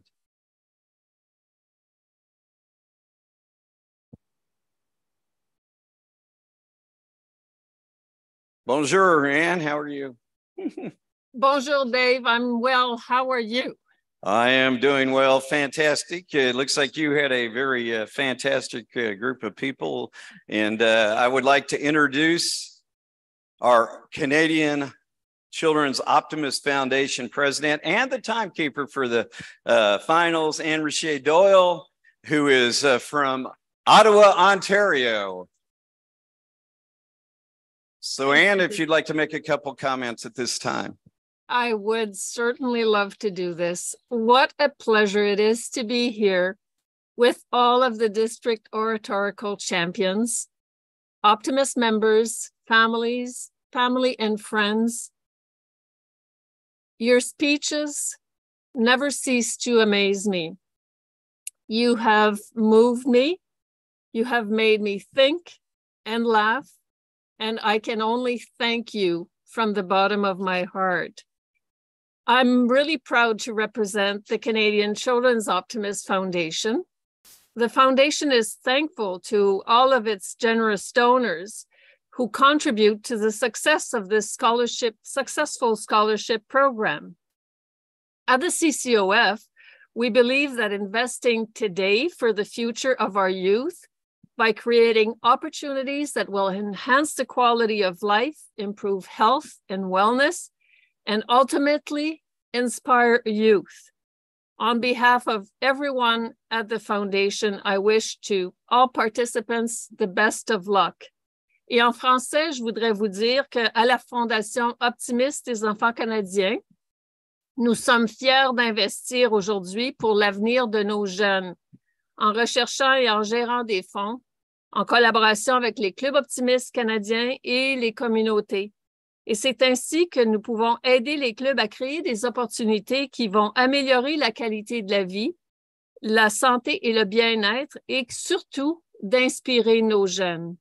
So good luck, everyone. You've done amazing with your speeches, and I'm moved like you would not believe.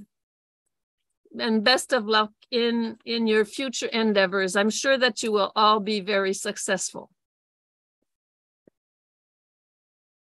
Thank you, Anne. Merci beaucoup. Thank you. We have one of our judges that's here in person. The others are live streaming. So if you would be so kind as to come forward. And I think you're another Anne. Is that correct? Come on up and tell us just a little bit about yourself. And thank you so much for judging. Oh, hi, my name is Anne-Sophie Blanc. I've been teaching French in St. Louis since 1986, so I'm no spring chick. I love French, and my in-laws are Canadian. So my husband was Canadian, spoke English, and I have a son now who is a student at McGill University and does his dissertation in music composition. So I have good ties with Canada. I was very impressed with all the kids, and it was really hard to, find a rank, but I hope I did a good job. Sure you did. Thank you. Well, thank you so much. And as most of you have heard, I'm a judge in my daily life, and I'm glad I'm not judging this. This is a lot harder than what I do. Do we have some of our other judges on at this point? I don't see any yet. But I'm getting a text. The wonders of modern technology. Bring bread home. No. Judge 3, I understand you're on Judge 3, if you could introduce yourself.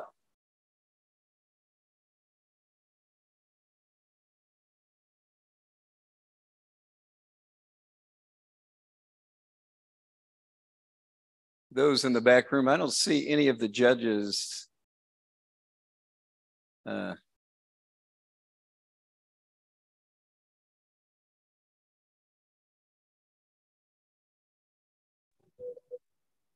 This is Judge 3. Can you hear me? Okay. Hopefully, is there a way we can bring her up on the screen?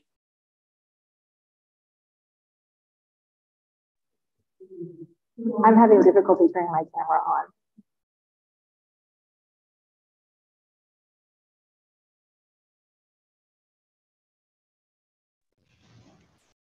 Well, unfortunately, we can't see you, but if you could go ahead and introduce yourself.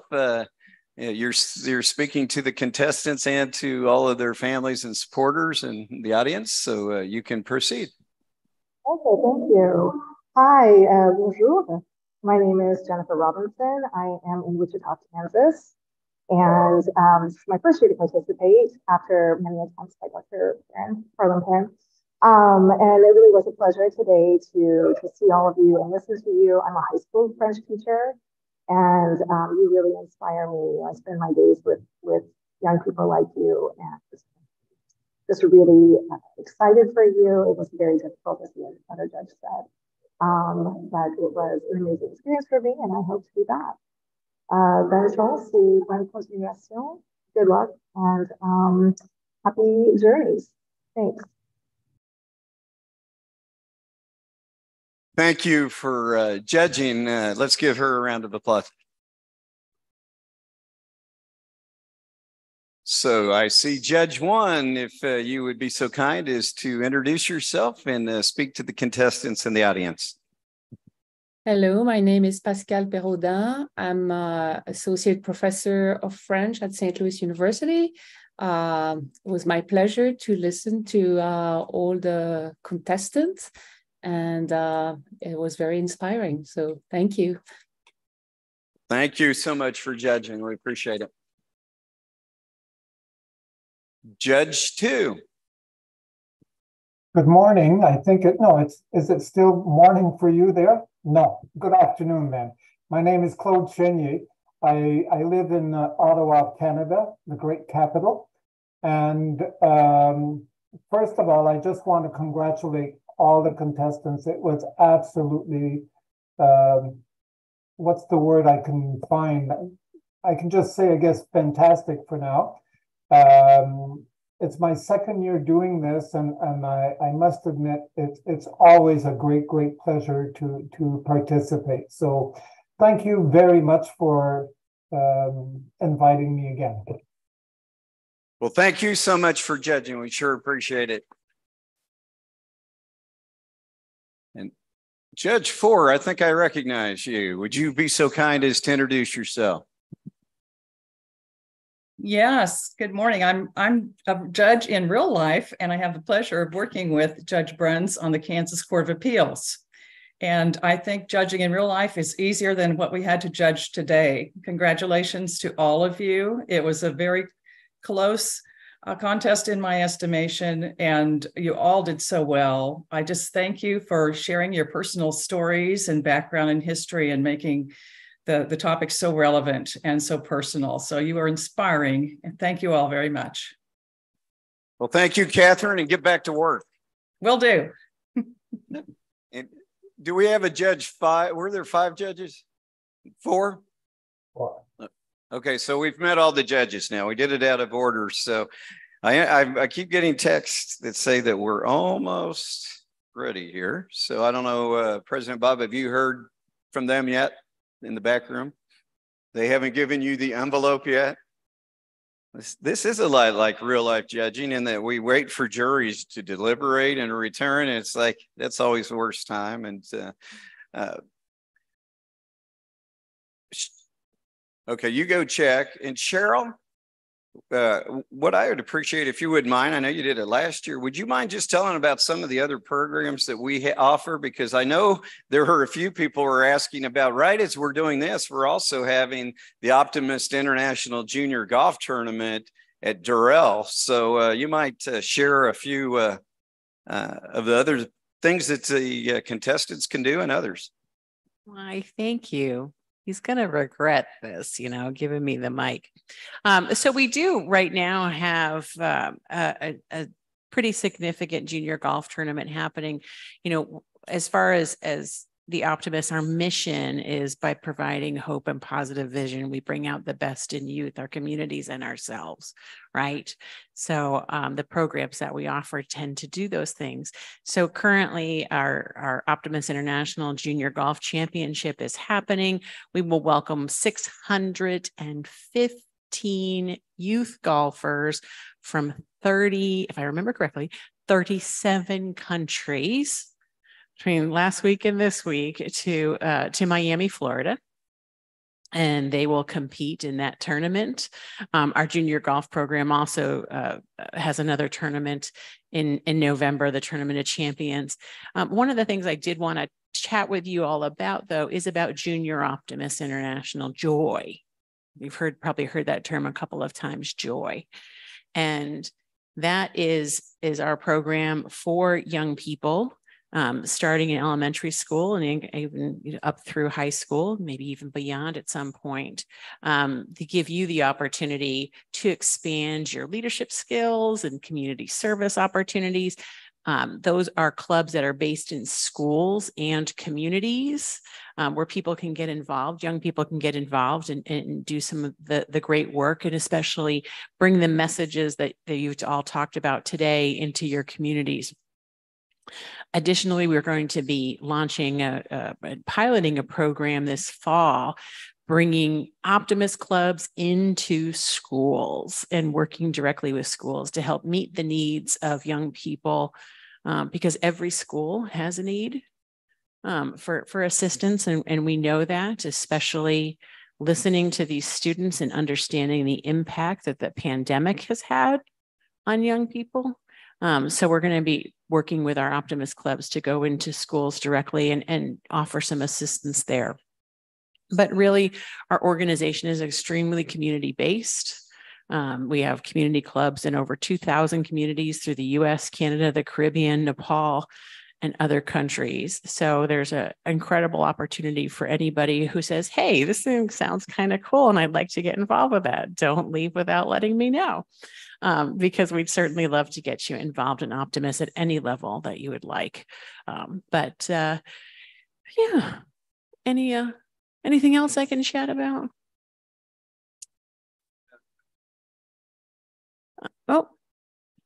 I'd like to have her in the room. We do have an incredible team. We are based here in St. Louis. A small but mighty, incredible team that works here. I'd love to introduce you to the senior director of this program in particular, and we're going to go fetch her. But we also have, again, an Optimist Institute. That's something new that we launched this past year. That is leadership development opportunities for members and soon to be other people as well. We'll be able to get involved in that. And so we have our staff team over there. Say hi. They don't want to say hi. We have over 50,000 members around the world, and we have a small little staff team, about 22 people who support those 50,000 members, and they do a heck of a job. So we're really grateful to have them. And we're also really grateful to have these foundations that support the work that we do.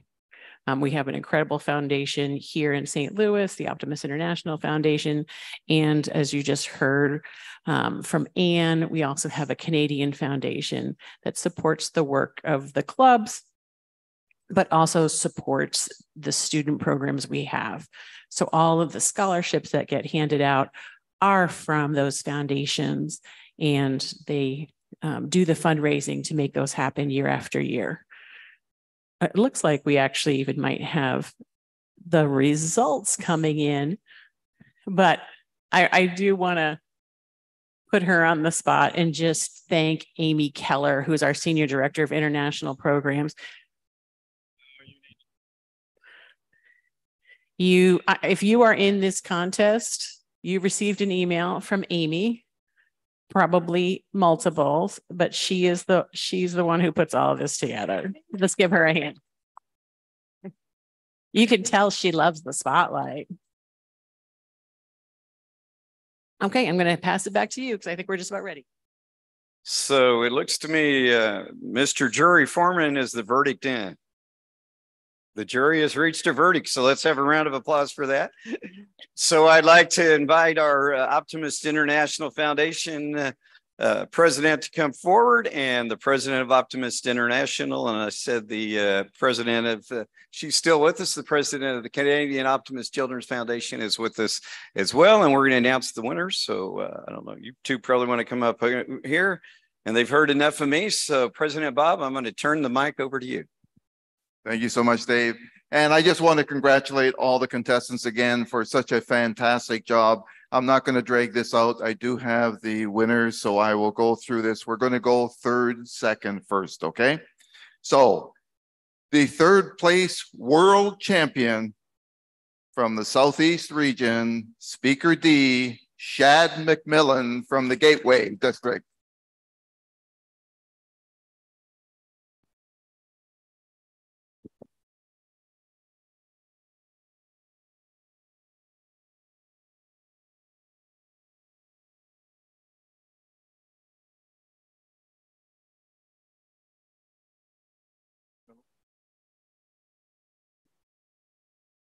And as we've been holding up these checks, everybody who spoke this morning has actually earned $7,500 as a scholarship. And so these checks are being added onto this. So Shad now has $12,500.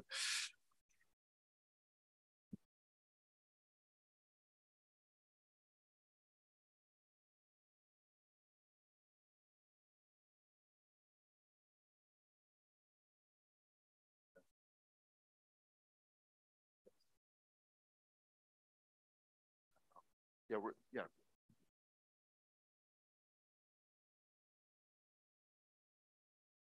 Second place, world champion from Middle America, Speaker G, Sav Jordan from West Missouri.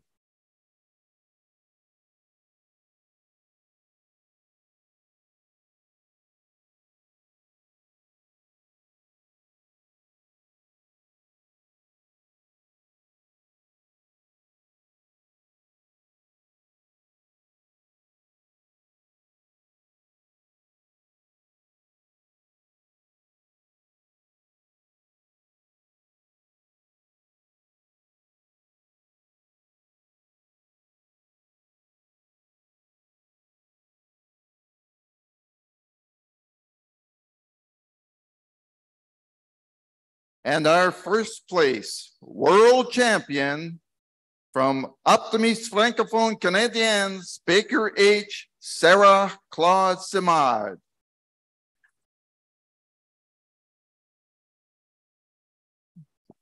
So Sarah, are you on?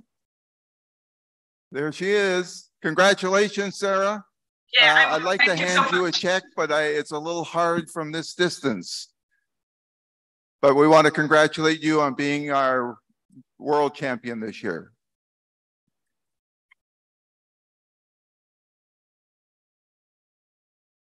Yeah. Sarah, would you like to say a few words, please? Yeah, I will try in English. So I just want to thank all the people that worked hard for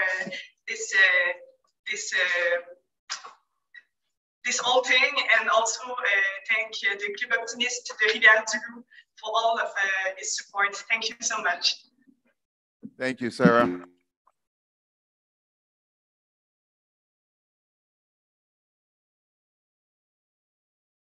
Okay, can we have the two winners back up, please? And we're going to take a picture, and hopefully we can get Sarah in the background. Yeah, can we get Sarah as the full screen, please? There we go.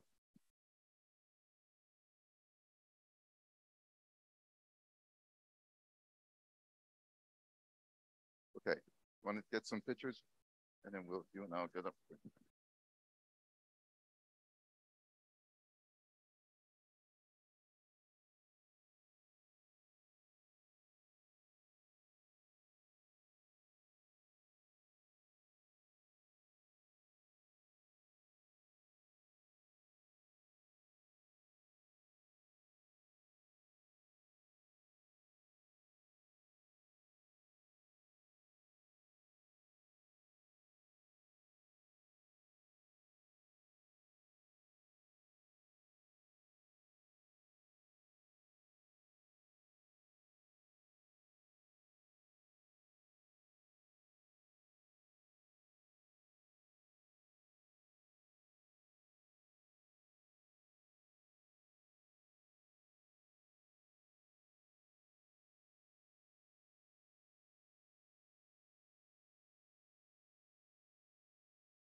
Stay here.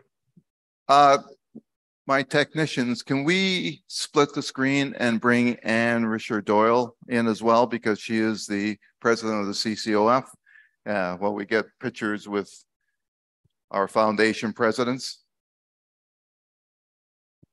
Félicitations, Sarah Claude. J'aimerais pouvoir te passer un chèque, mais j'en ai pas à ma portée. Mais congratulations to everyone. It's been an amazing competition, and I have goosebumps, even though I'm in Ottawa with you because of technology. I still have goosebumps. Thank you so much, everyone.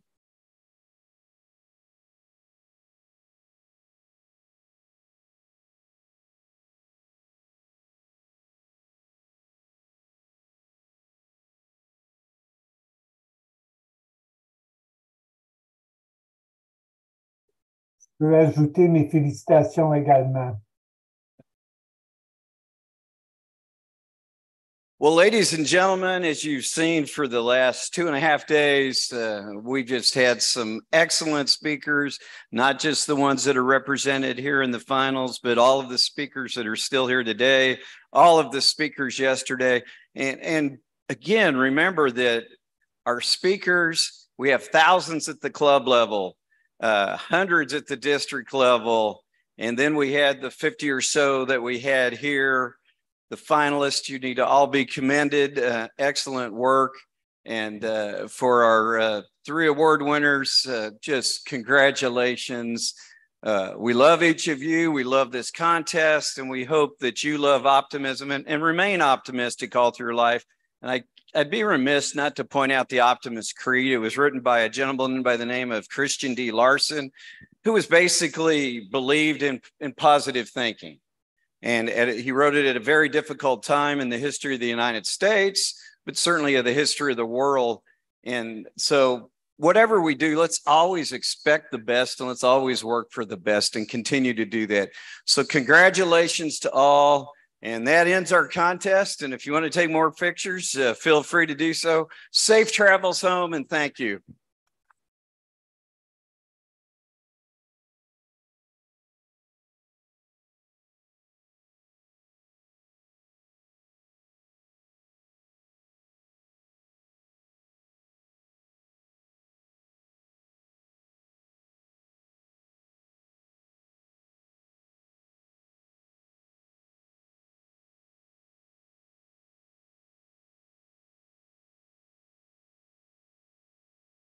Okay. We could. Could we have all the Optimist, the tournament directors and foundation presidents, et cetera, come up here and get their picture taken? Craig Boring needs to, Bob McFadden, Amy Keller.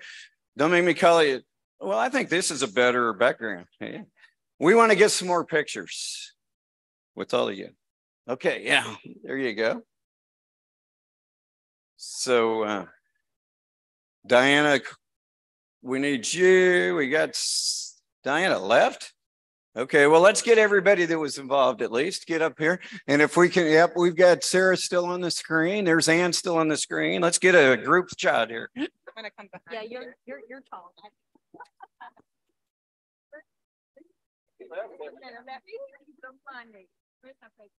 Where's Craig Horn? Okay. And then I'm gonna move on. Oh, and there's Craig. He's trying to hide the microphone. Okay. Thank you so much to you all. I have to quit, but thank you so much. Again, congratulations.